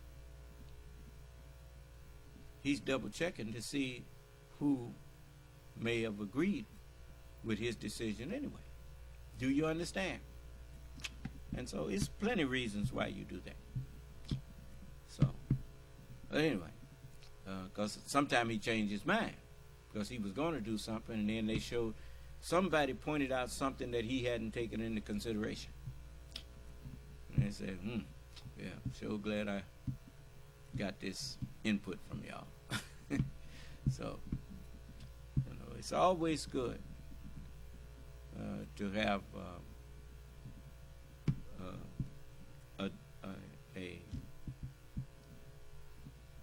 a sounding board. That's one of the reasons they call them the Board of Education. You see, you can go to your Board of Education and bounce ideas off of them and let them decide, help you decide about this curriculum or that curriculum. Do you understand? All praise is due to Allah. Let's finish hearing this. Of the law. And that principle is not new. But tonight, because of the extreme and egregious behavior of a single former president, tonight that principle is reaffirmed at a very high level. And if the Supreme Court, as I said, does not take and review this case, this would be the last word on it. Many, many key precedents come from these appeals courts or the D.C. Circuit, not all the way up to the Supreme Court. I told you we would start simple, and we did. I showed you some of the basic sentences from this court that tell you why this is a citizen Trump and not a president or dictator Trump. But I want to end before I bring in our guests with one other slightly more nuanced point. There's been a lot of talk about elector fraud and voter fraud, talk about elections and democracy, talk about who is the really bad party stealing them or not. There's been talk about coups and insurrections. This ruling cuts to the heart of accountability in our system in an imperfect but still functioning democracy. And this is the most important part in my legal analysis for you tonight, which I'm about to show you what the judges say. Here's the concept. However imperfect and however frustrating and however slow, the people still have the greatest check on power through their vote in a functioning democracy. Now, if that is stolen by liars or would-be tyrants, who, of course, then accuse others of doing the stealing and others of being illegitimate, but if that is stolen, then this nation will not endure as a democracy that is able to check political power with people power. That's why this whole thing matters. It's not because people have other objections to Donald Trump or his style or what he's put us through or how much time and energy he may have sucked out of the body politic away from other things that could have been addressed, legislated, other policies. It's not about that. Everyone knows Donald Trump tried to steal the race after he lost. Whether he did it in a way that is criminal and therefore jailable is still for the courts to decide. Not for you or I or any observer, but for the courts through a mandated system and due process protections and a jury of your peers. But the other key line tonight in this ruling speaks to this clash, this talk of coups and insurrections and voter fraud, which has very sadly and sometimes frustratingly defined our civic life for the past few years. The judges rule they cannot accept the claim that a president has unbounded authority to commit crimes that would neutralize the most fundamental check on executive power, the recognition of election results. And here we are full circle, because those election results, that check on power still works. That's what we're talking about. It was those election results that functioned in 2020. And today the court rules that that check must still operate in the election that we are heading towards later this year, not by delaying accountability or sugarcoating or punting, but rather, no matter what happens in this trial, which is now back on and which could still acquit the defendant or have a mistrial or have many endings that might not be what people who want Donald Trump to be tried are hoping for, but the functioning of the system, holding that trial of a former president alongside this year and this campaign and his effort to run again, that is what the system demands.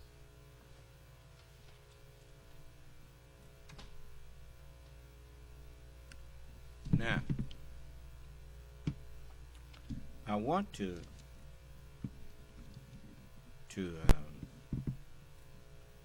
you know, if you want to be a king, well, I'm showing you how.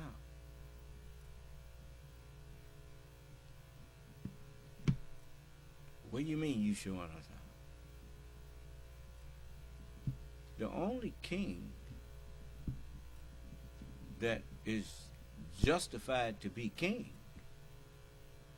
is one who put himself out there and let people argue with back and forth with him, and he win all the arguments. And he do it in front of everybody. Why you think Jesus and them called me the king?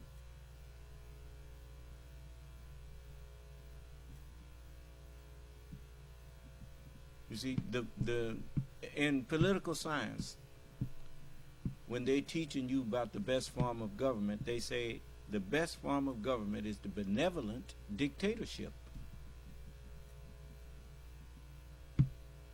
What is a benevolent dictator? God is. That whatever needs doing for the benefit of those who are governed, that's what gets done.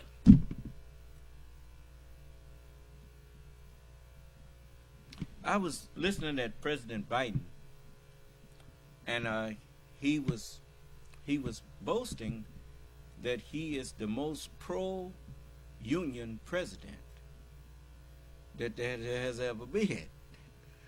And he said, why? Because when unions do well, everyone does well. What is that? What is the United States? It is a union. And whenever the union does well, everybody in it basically does well. Do you understand? That's where you think the idea for labor unions came from. It came from the greater union, the United States, the Union of the United States.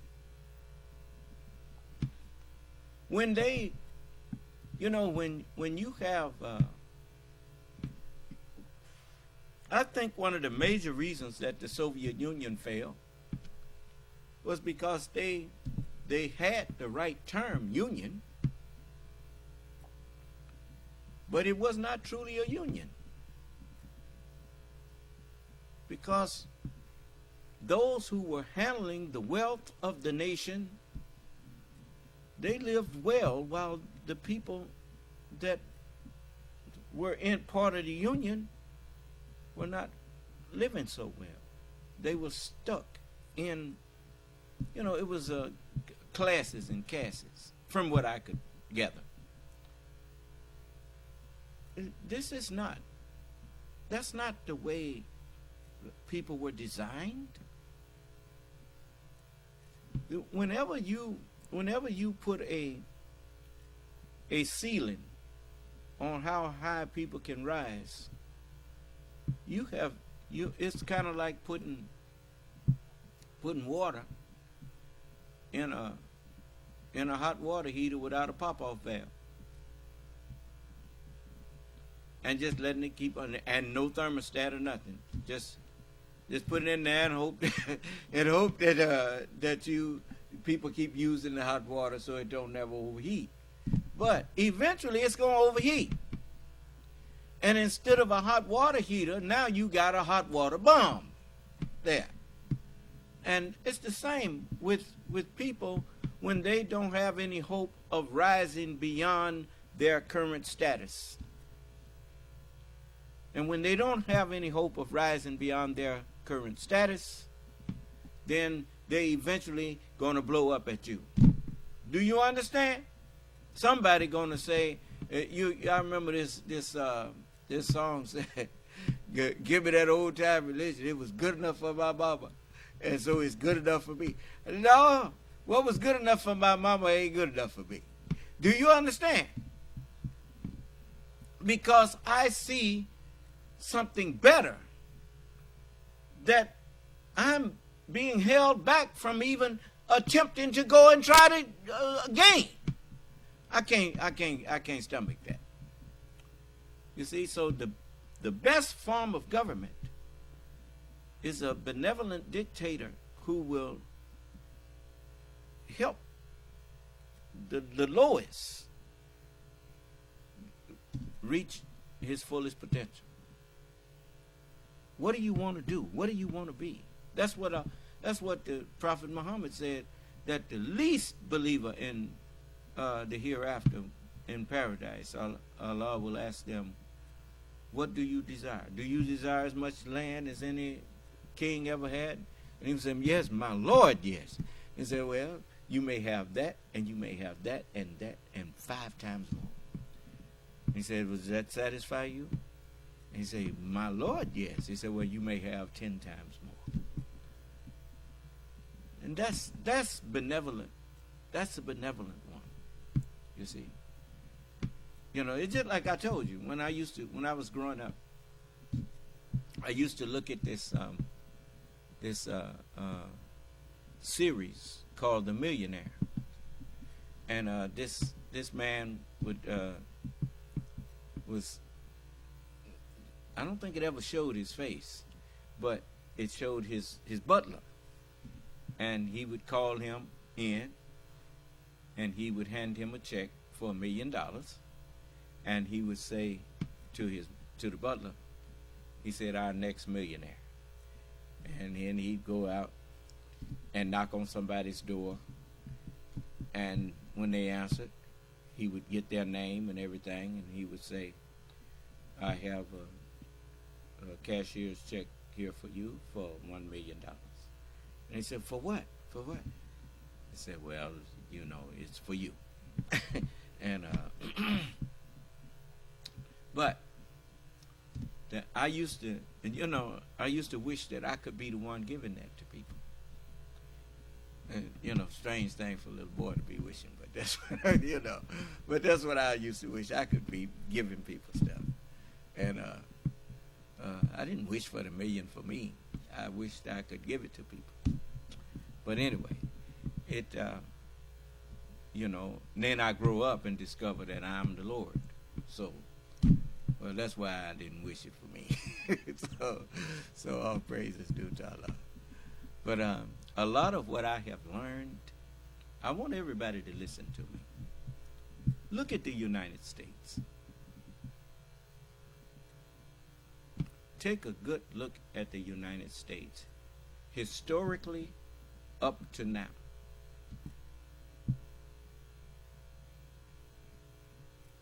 You gonna tell me you don't see that it has improved?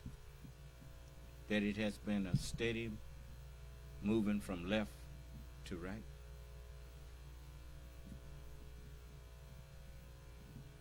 Yeah, there's people who try to go back to wrong. But like a child when he's trying to learn how to walk. You've seen babies trying to learn how to walk. They take a step or two forward and then back and fall down, and then they, you know, but they steady trying to balance themselves. Then they go to trying to walk, and then they run because he can't stay balanced. He take off running and then fall. And but you know, you have to admire the fact that, I mean, man, to go from slavery and from all of that unjust actions, and didn't nobody come here and force them to do better? I didn't hear you. Did nobody force John Brown to take a stand that he took? He took that stand on his own.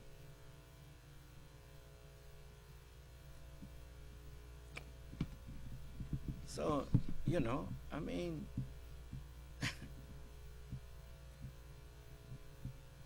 and the Constitution and the Declaration of Independence, if you read them,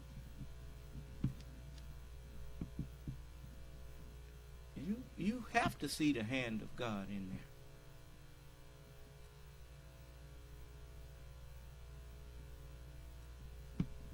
So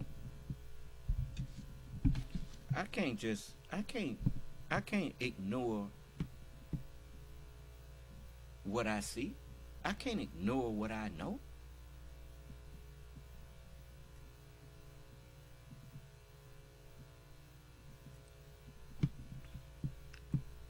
So you have to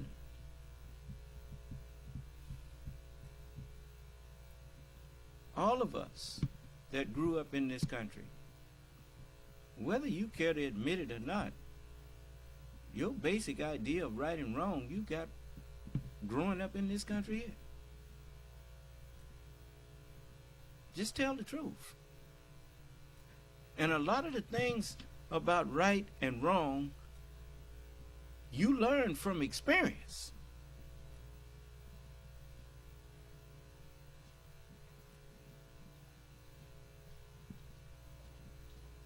And, you know, it's just like, yeah, I'm standing up here in Mississippi, and they still got a whole lot of wrong stuff going on there.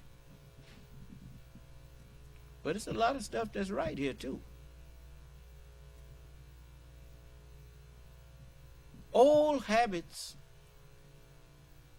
is like, you know, old people. You know, they hang around. They hang around. Do you understand? You know, the older you get, the harder that old habit is to break. Do you understand? because it's a habit. And habits are things that you do and don't even be aware that you're doing them. You don't even have to think about them. So you be doing it and don't even realize you're doing it. I didn't hear you. And that's why when you, let me tell you something. If you're in the habit, listen to me good, and especially you white people. I'm trying to show you how to save yourself. You cannot change an old habit if you don't consciously think about it and recognize that it's wrong and condemn it. And then, not only should you try to consciously remember to think about everything you're doing, but tell people, look, if you see me do this again, remind me, that, I said I wasn't going to do that no more. Do you understand? And with a little help, after a while, you will no longer do that thing that was unjust and wrong, and to yourself or to others. It's like people who are so used to look at you, who's so used to disrespecting black people that you do it without even thinking about it. And then when somebody get on you about it, you say, what? What did I do? Because you don't see that as wrong, and it became right in your eyes. And so you're trying to figure out what folks were mad about. So I'm telling you. And don't tell me you can't do it. Because when you first heard me on here, you thought you could say and do anything to me. And you found out that comes with consequences. And so now you're careful how you talk to me. And by being careful how you talk to me, like I am about how I talk to you. Maybe one day, just like me and the man that used to be just business, strictly business dealing with each other. Because he said, hey, we friends, Muhammad. I said, how we going to be friends, man?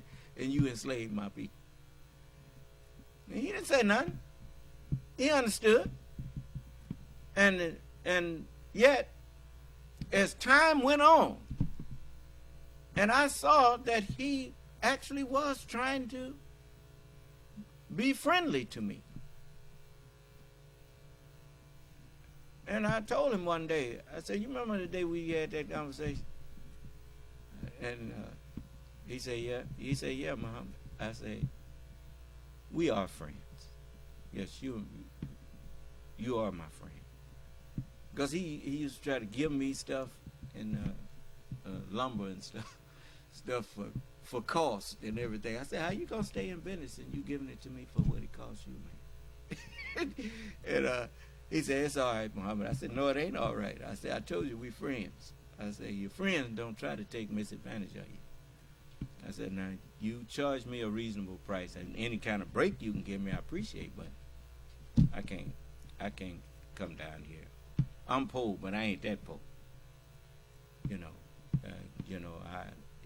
I'll get back. Anyway, what would you pick up the mic for? What is it? Yes, sir. The man from last night, Orion, just left a comment. This what? Is blasphemy. Just one comment? Yes, sir. Leave that man alone. I ain't gonna do it. I don't feel like throwing nobody in here. He ain't, leave him alone.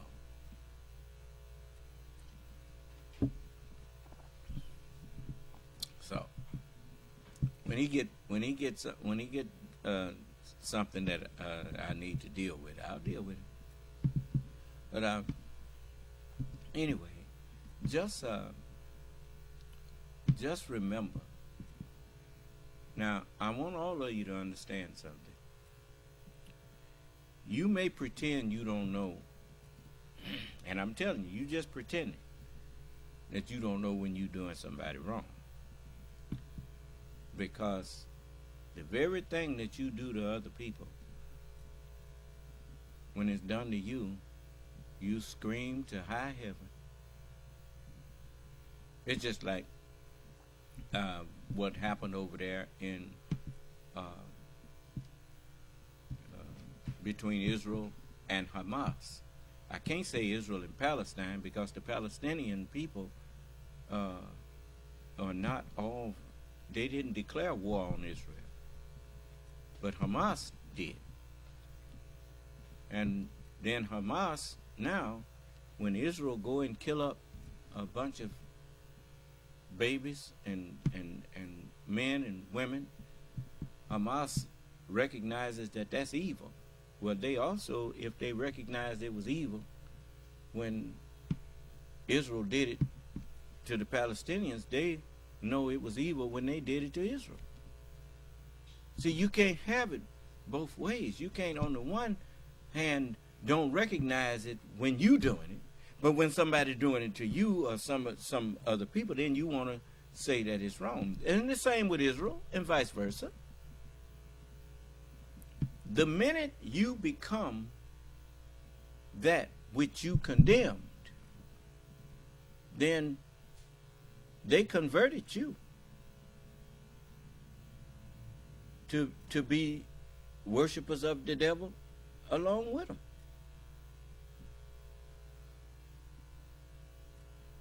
It's like Prophet Muhammad gave them an example. They didn't understand what he was giving them. But when Prophet Muhammad was victorious over the, I guess it was the Quraysh and those who was declared war on him, and when he went back into Mecca after they ran him out of there throwing stones at him, when he came back in there with a conquering army, Muhammad, he didn't say go in there and kill everybody. He said, because he knew one of his generals, when they was fighting and going on, he rode his stallion up to the surf of the sea and was shaking his sword over his head and said, if it was not for this sea, I would keep on riding unto the end of the earth, putting to death every infidel that I find. And he thought he was killing infidels. And Prophet Muhammad, he saw that. And so when they got back to Mecca, he said, don't go in there slaughtering. You give everybody this to say, that there is no God but Allah and Muhammad is his messenger. And if they say that, you spare their life. And so there's a whole lot of people saying, La ilaha illallah, Muhammad Rasulullah. And he stopped the killing. No messenger of God will order you to go and just slaughter a bunch of people. Wait, we don't do that.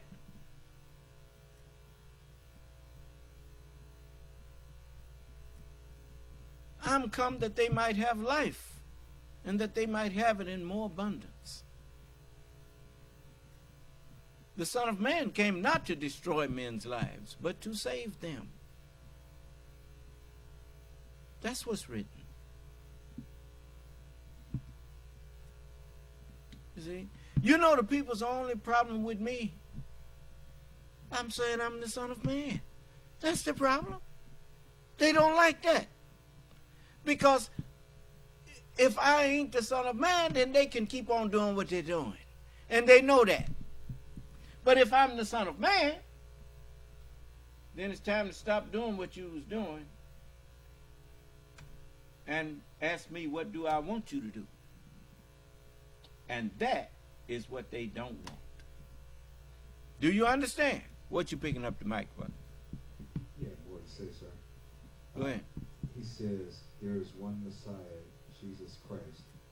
You are a sinner and you need to repent and stop leading people astray. I tell you what, I will take you at your word for it. So I want you to come in and talk to me and tell me what it is that you have to say about Jesus and whatnot. And And if what you're saying is correct, then I will correct myself.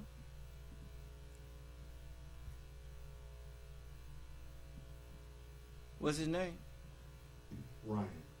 Come on in, Ryan. I think the people, don't type at me. Talk to me. Come on and talk to him. Send him the what you call it. I did, sir. Okay. I have great respect for people who are willing to put forth whatever it is that they think and discuss it with you.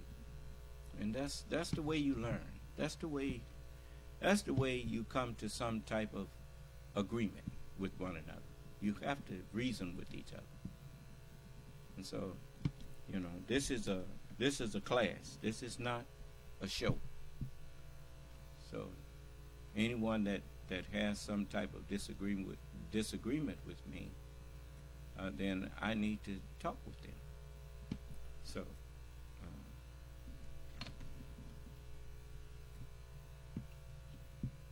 you told me before he had just put one thing there.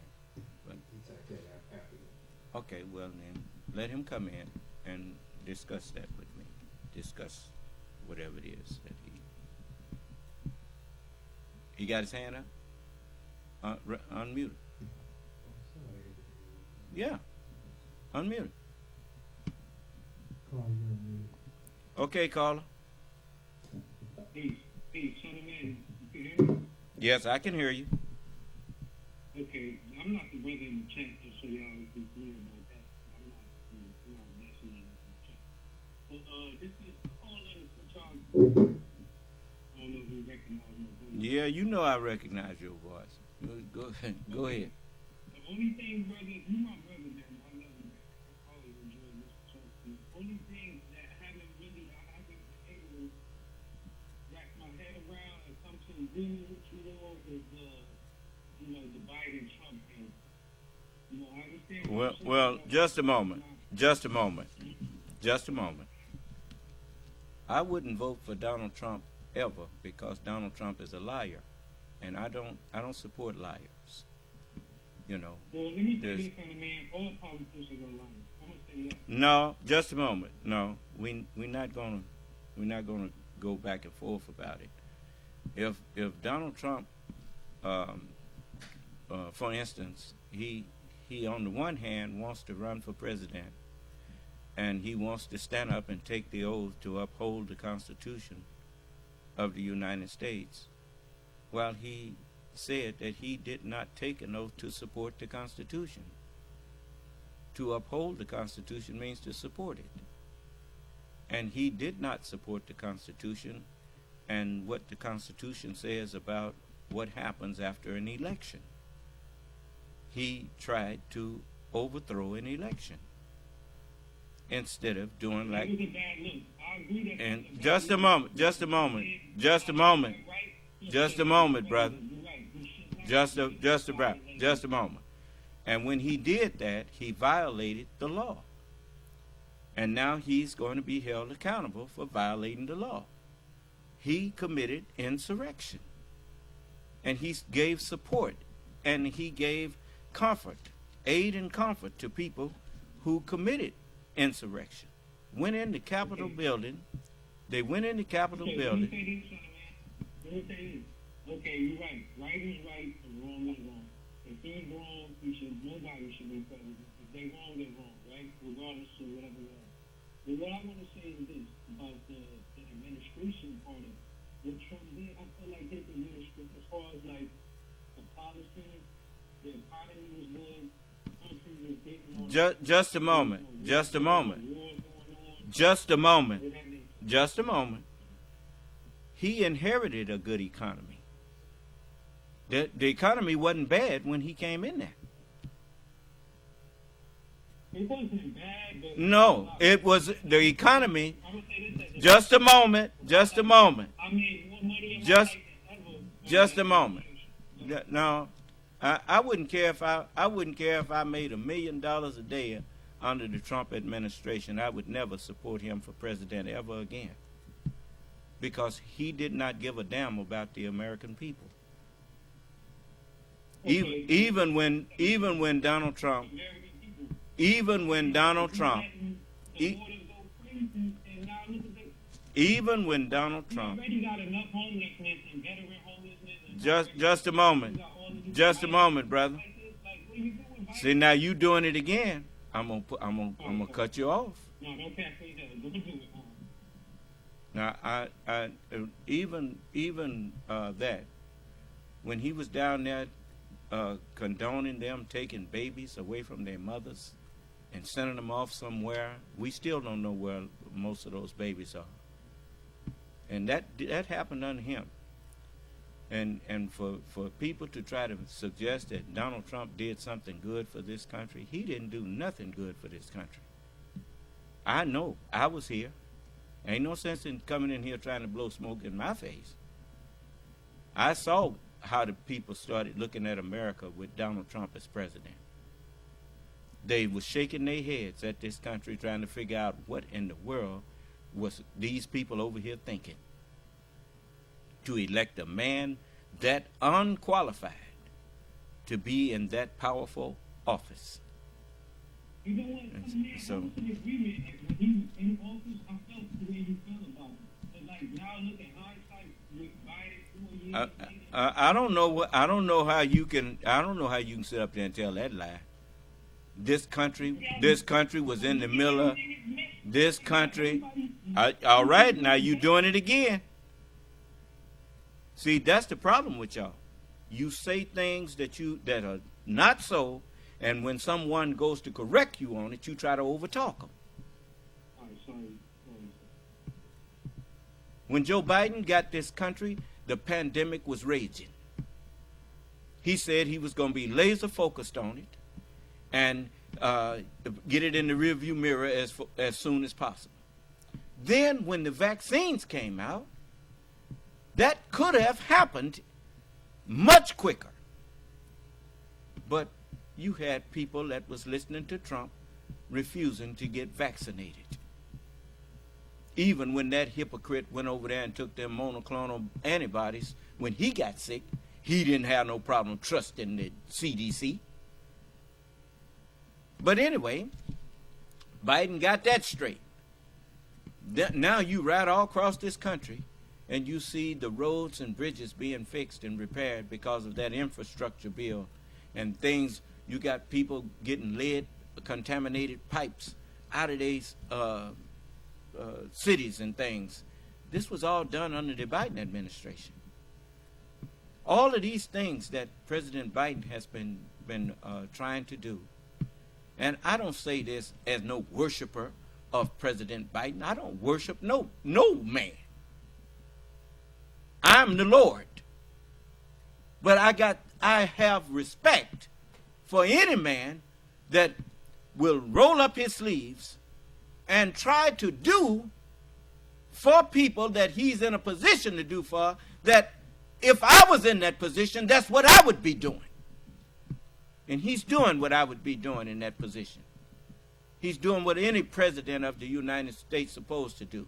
He didn't see when it came to that infrastructure bill and going, talking to and supporting the states in the United States. He didn't see red and blue states.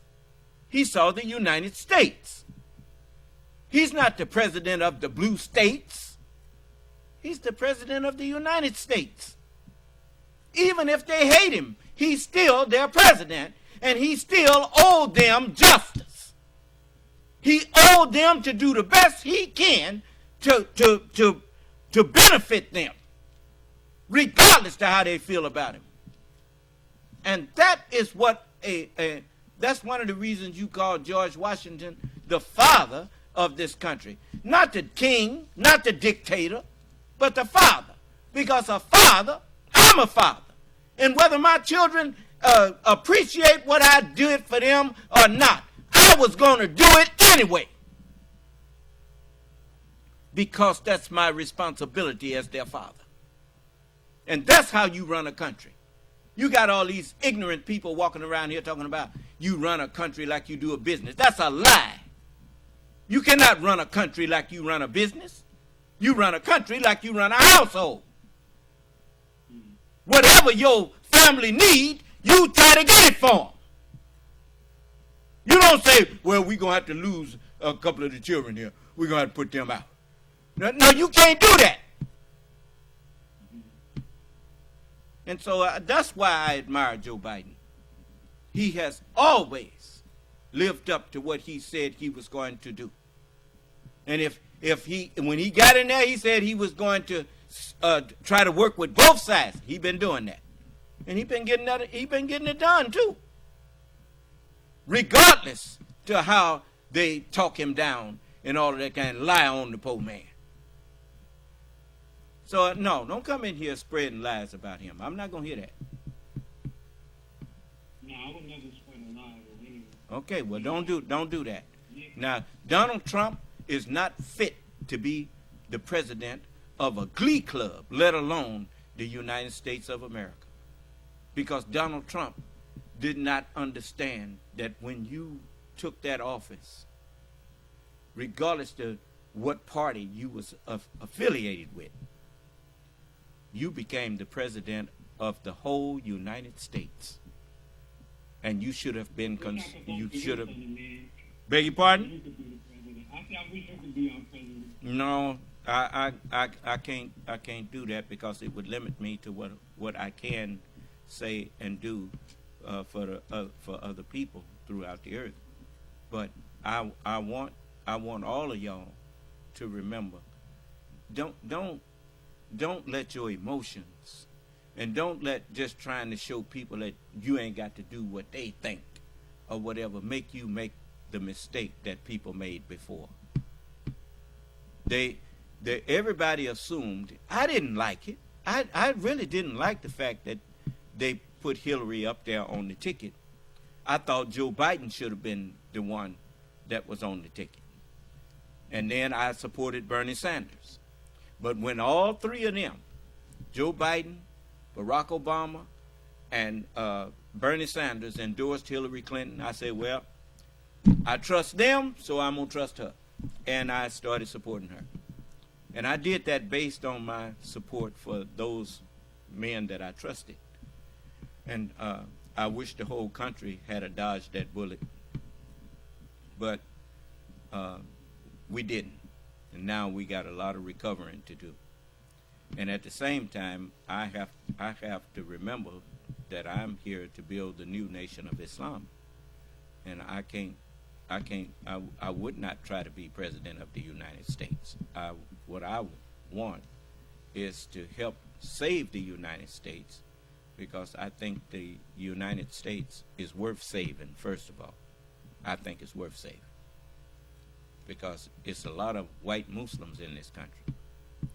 As the messenger said, he said there are white Muslims in America, and lots of them. I done met some of them here in Mississippi. They don't call themselves Muslims. A lot of them call themselves Christians. They don't know that they practice in Islam, but I know that's what that is. Do you understand? So a rose by any other name would still be just as smelling, just as sweet. And so I recognize people by their works. It's just like you. You know I never did just give up on you.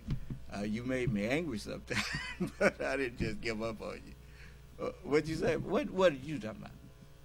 Well, that's his brother. Okay. Well, he sound like him. But either way, all of y'all are my people, and we all got issues. But loving my people ain't no issue of mine. I love my people, and I got family members that are not in the best mental shape either, but they still my family. And I'm not going to make their life worse. If I can't make it better and help them, I sure won't make it worse. And I don't want y'all to do that either. And don't support people just because they may have did a little good for you, watch what they're doing for everybody. People can't buy me. Now, if I say this, if a president gets in office, he don't have to single me out to do something special for him. Just do what's right for the whole country, and I'll be fine. Just do what's right for the whole country, and everybody in the country will be fine that want to be. You see? And it's basically what Joe Biden said. He said, when unions do well, everybody does well. Well, when the Union of the United States does well, then everybody in it will do well. Do you understand? So, and I hope he makes decisions based on that premise. What's best for the whole? What's best for the whole country? For one thing, if we really start seeing each other as neighbors and as fellow Americans, as you call it, people start disarming. They'll stop buying all these guns and stuff. Because buying them for who? To kill who? Your neighbor? Ain't nobody from the outside of this country coming in here to blow up nothing. You got an Army, Navy, Air Force, and Marine Corps to take care of that. So what you need all these guns for? So you can murder your neighbor. So you can murder your family. So you can go in schools and shoot down your own babies. That's why I don't have no gun. Don't want no gun. You can't convince me any kind of way to get no gun. I do not want to kill anybody. And I know what a gun's purpose is. It is one purpose. People dress it all up to I need this for my protection. I need, this is my security. And this, no, you got a gun and it has only one purpose, and that is to kill. And since God said, thou shalt not kill, I don't think he needs to see me going buying no gun. Because that's the same as telling him that I'm going to go kill somebody. And I'm not finna let him think that that's what I want to do. So, yes. You just said a word that sparked them. You said thou shalt not kill. I was always taught that it was thou shalt not murder. Isn't that certain things? Well, they told you a lie. They told you a lie. It says thou shalt not kill. That's what it says. And I remember Jesus got on them about that.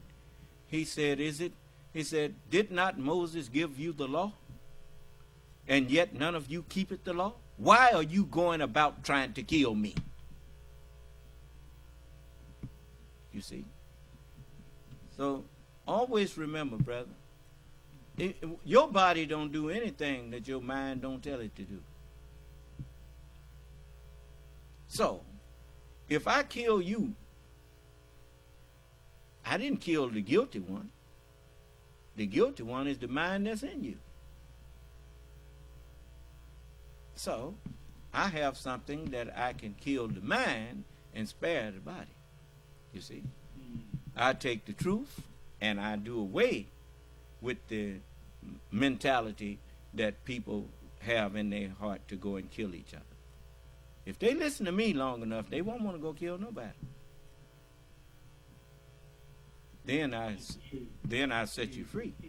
Keep teaching. I'm going to get off the phone and listen, because I'm going to keep learning. Every time I listen to you, I'm always learning something. All right. In a way that I never saw before. All right. I appreciate you. I love you, son of man. I love you more. I love you more, because I understand more than you. So well, you just keep coming in. See, I like that. I like how you said that, because you understand. Well, I wanted you to understand what I mean by that, I truly do. All right. Well, all praise is due to Allah. You greet your brother for me too. All All right. Indeed. All right. Was there someone else?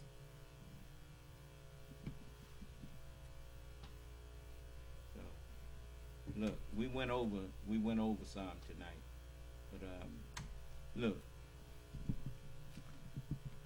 let's do this. Let's just don't argue with each other anymore and insult one another anymore. If you have a problem with a person, calmly discuss it and attack the problem, not the person. What is it, son? We got somebody else here, sir. What is it? Heirs of the Most High asks, does the Quran have the book of Ezekiel? The Quran does not have any books like Ezekiel, Joshua, and all of those. But the Quran simply says this concerning those prophets. It says, this is the 84th verse of the 3rd chapter of the Holy Quran. It says, say, we believe in Allah and in that which is revealed to us, and that which was revealed to Abraham and Ishmael and Isaac and Jacob and the tribes, and that which was given to Moses and Jesus and to the prophets. And that covers Ezekiel and Jeremiah and Jonah and all of those prophets that you read of in the Bible. When it says we believe in that which was revealed to the prophets, that means we believed in all of them too. Was there any more questions? No, sir.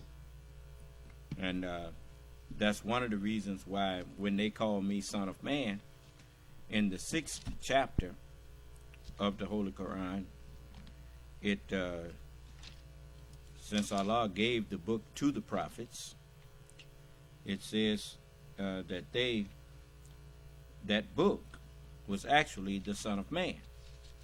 And so that it's like the medical book is actually the doctor, but it have to be put in the brain of a willing and capable student in order for the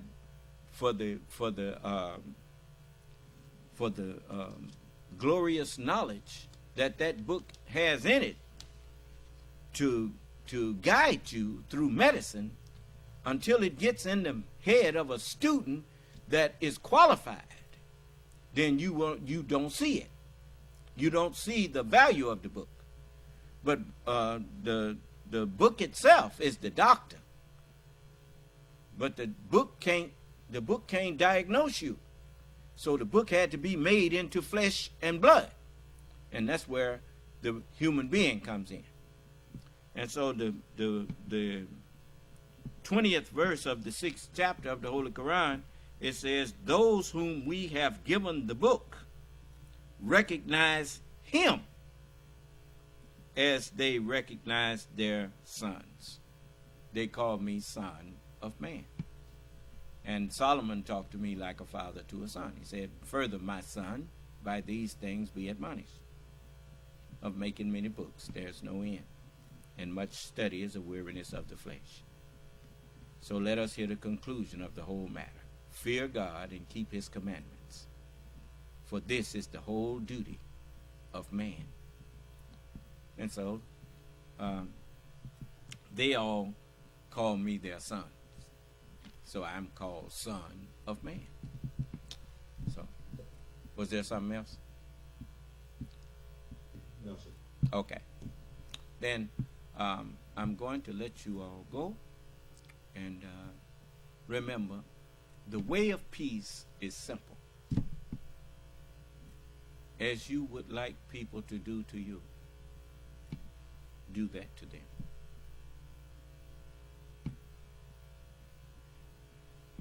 That's all. Just that simple. Treat everybody like you want to be treated.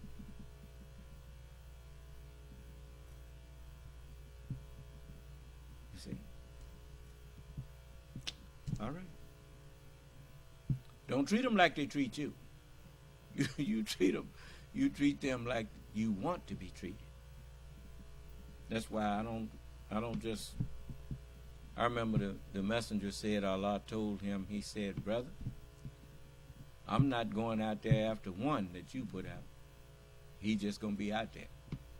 And the messenger said, so since I know that, I have to remember, and when I put you out, I don't mean for you to stay out there forever. so I put a time limit on. But with me, I don't so much as put people out as I stop talking to them. And then when they come back and try to talk to me again, if I may try them again, because people can change their mind. Just because a person, it's been plenty of times I got in fights when I was growing up with people that I didn't like and whatnot, and that didn't like me. And later on, we met up again as we got older, and we became the best of friends. A good example of that is Japan and the United States, Germany and the United States. I mean, they was once at war with each other. Now they're the best of friends.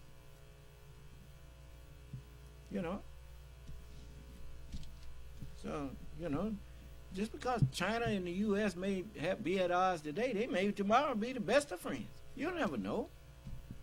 So there ain't no permanent enemies when you're dealing with the human family. No. So, just treat each other like you want to be treated. You can't undo whatever the past done. But you can say, well, look, man, I was wrong. I ain't gonna do that no more. And you say, just let's try to do better. That's the manly thing to do. Rather than be the Hatfields and McCoys going from one generation to the next, enemies to each other. What is that's crazy? No. Anyway, may Allah bless us, keep us safe, and in our right minds. And if it pleases Allah, we will be talking with you tomorrow for Black History Month. I think the brothers had me scheduled for Black History Month tomorrow, so we'll just make it all one class. Okay? All right. So may Allah bless us and keep us safe and in our right minds. And grant to each and every one of you who receive His word with thanksgiving a peaceful and pleasant night's rest and sleep, and a happy, peaceful, and pleasant morning's rise. May Allah's Salam Alaikum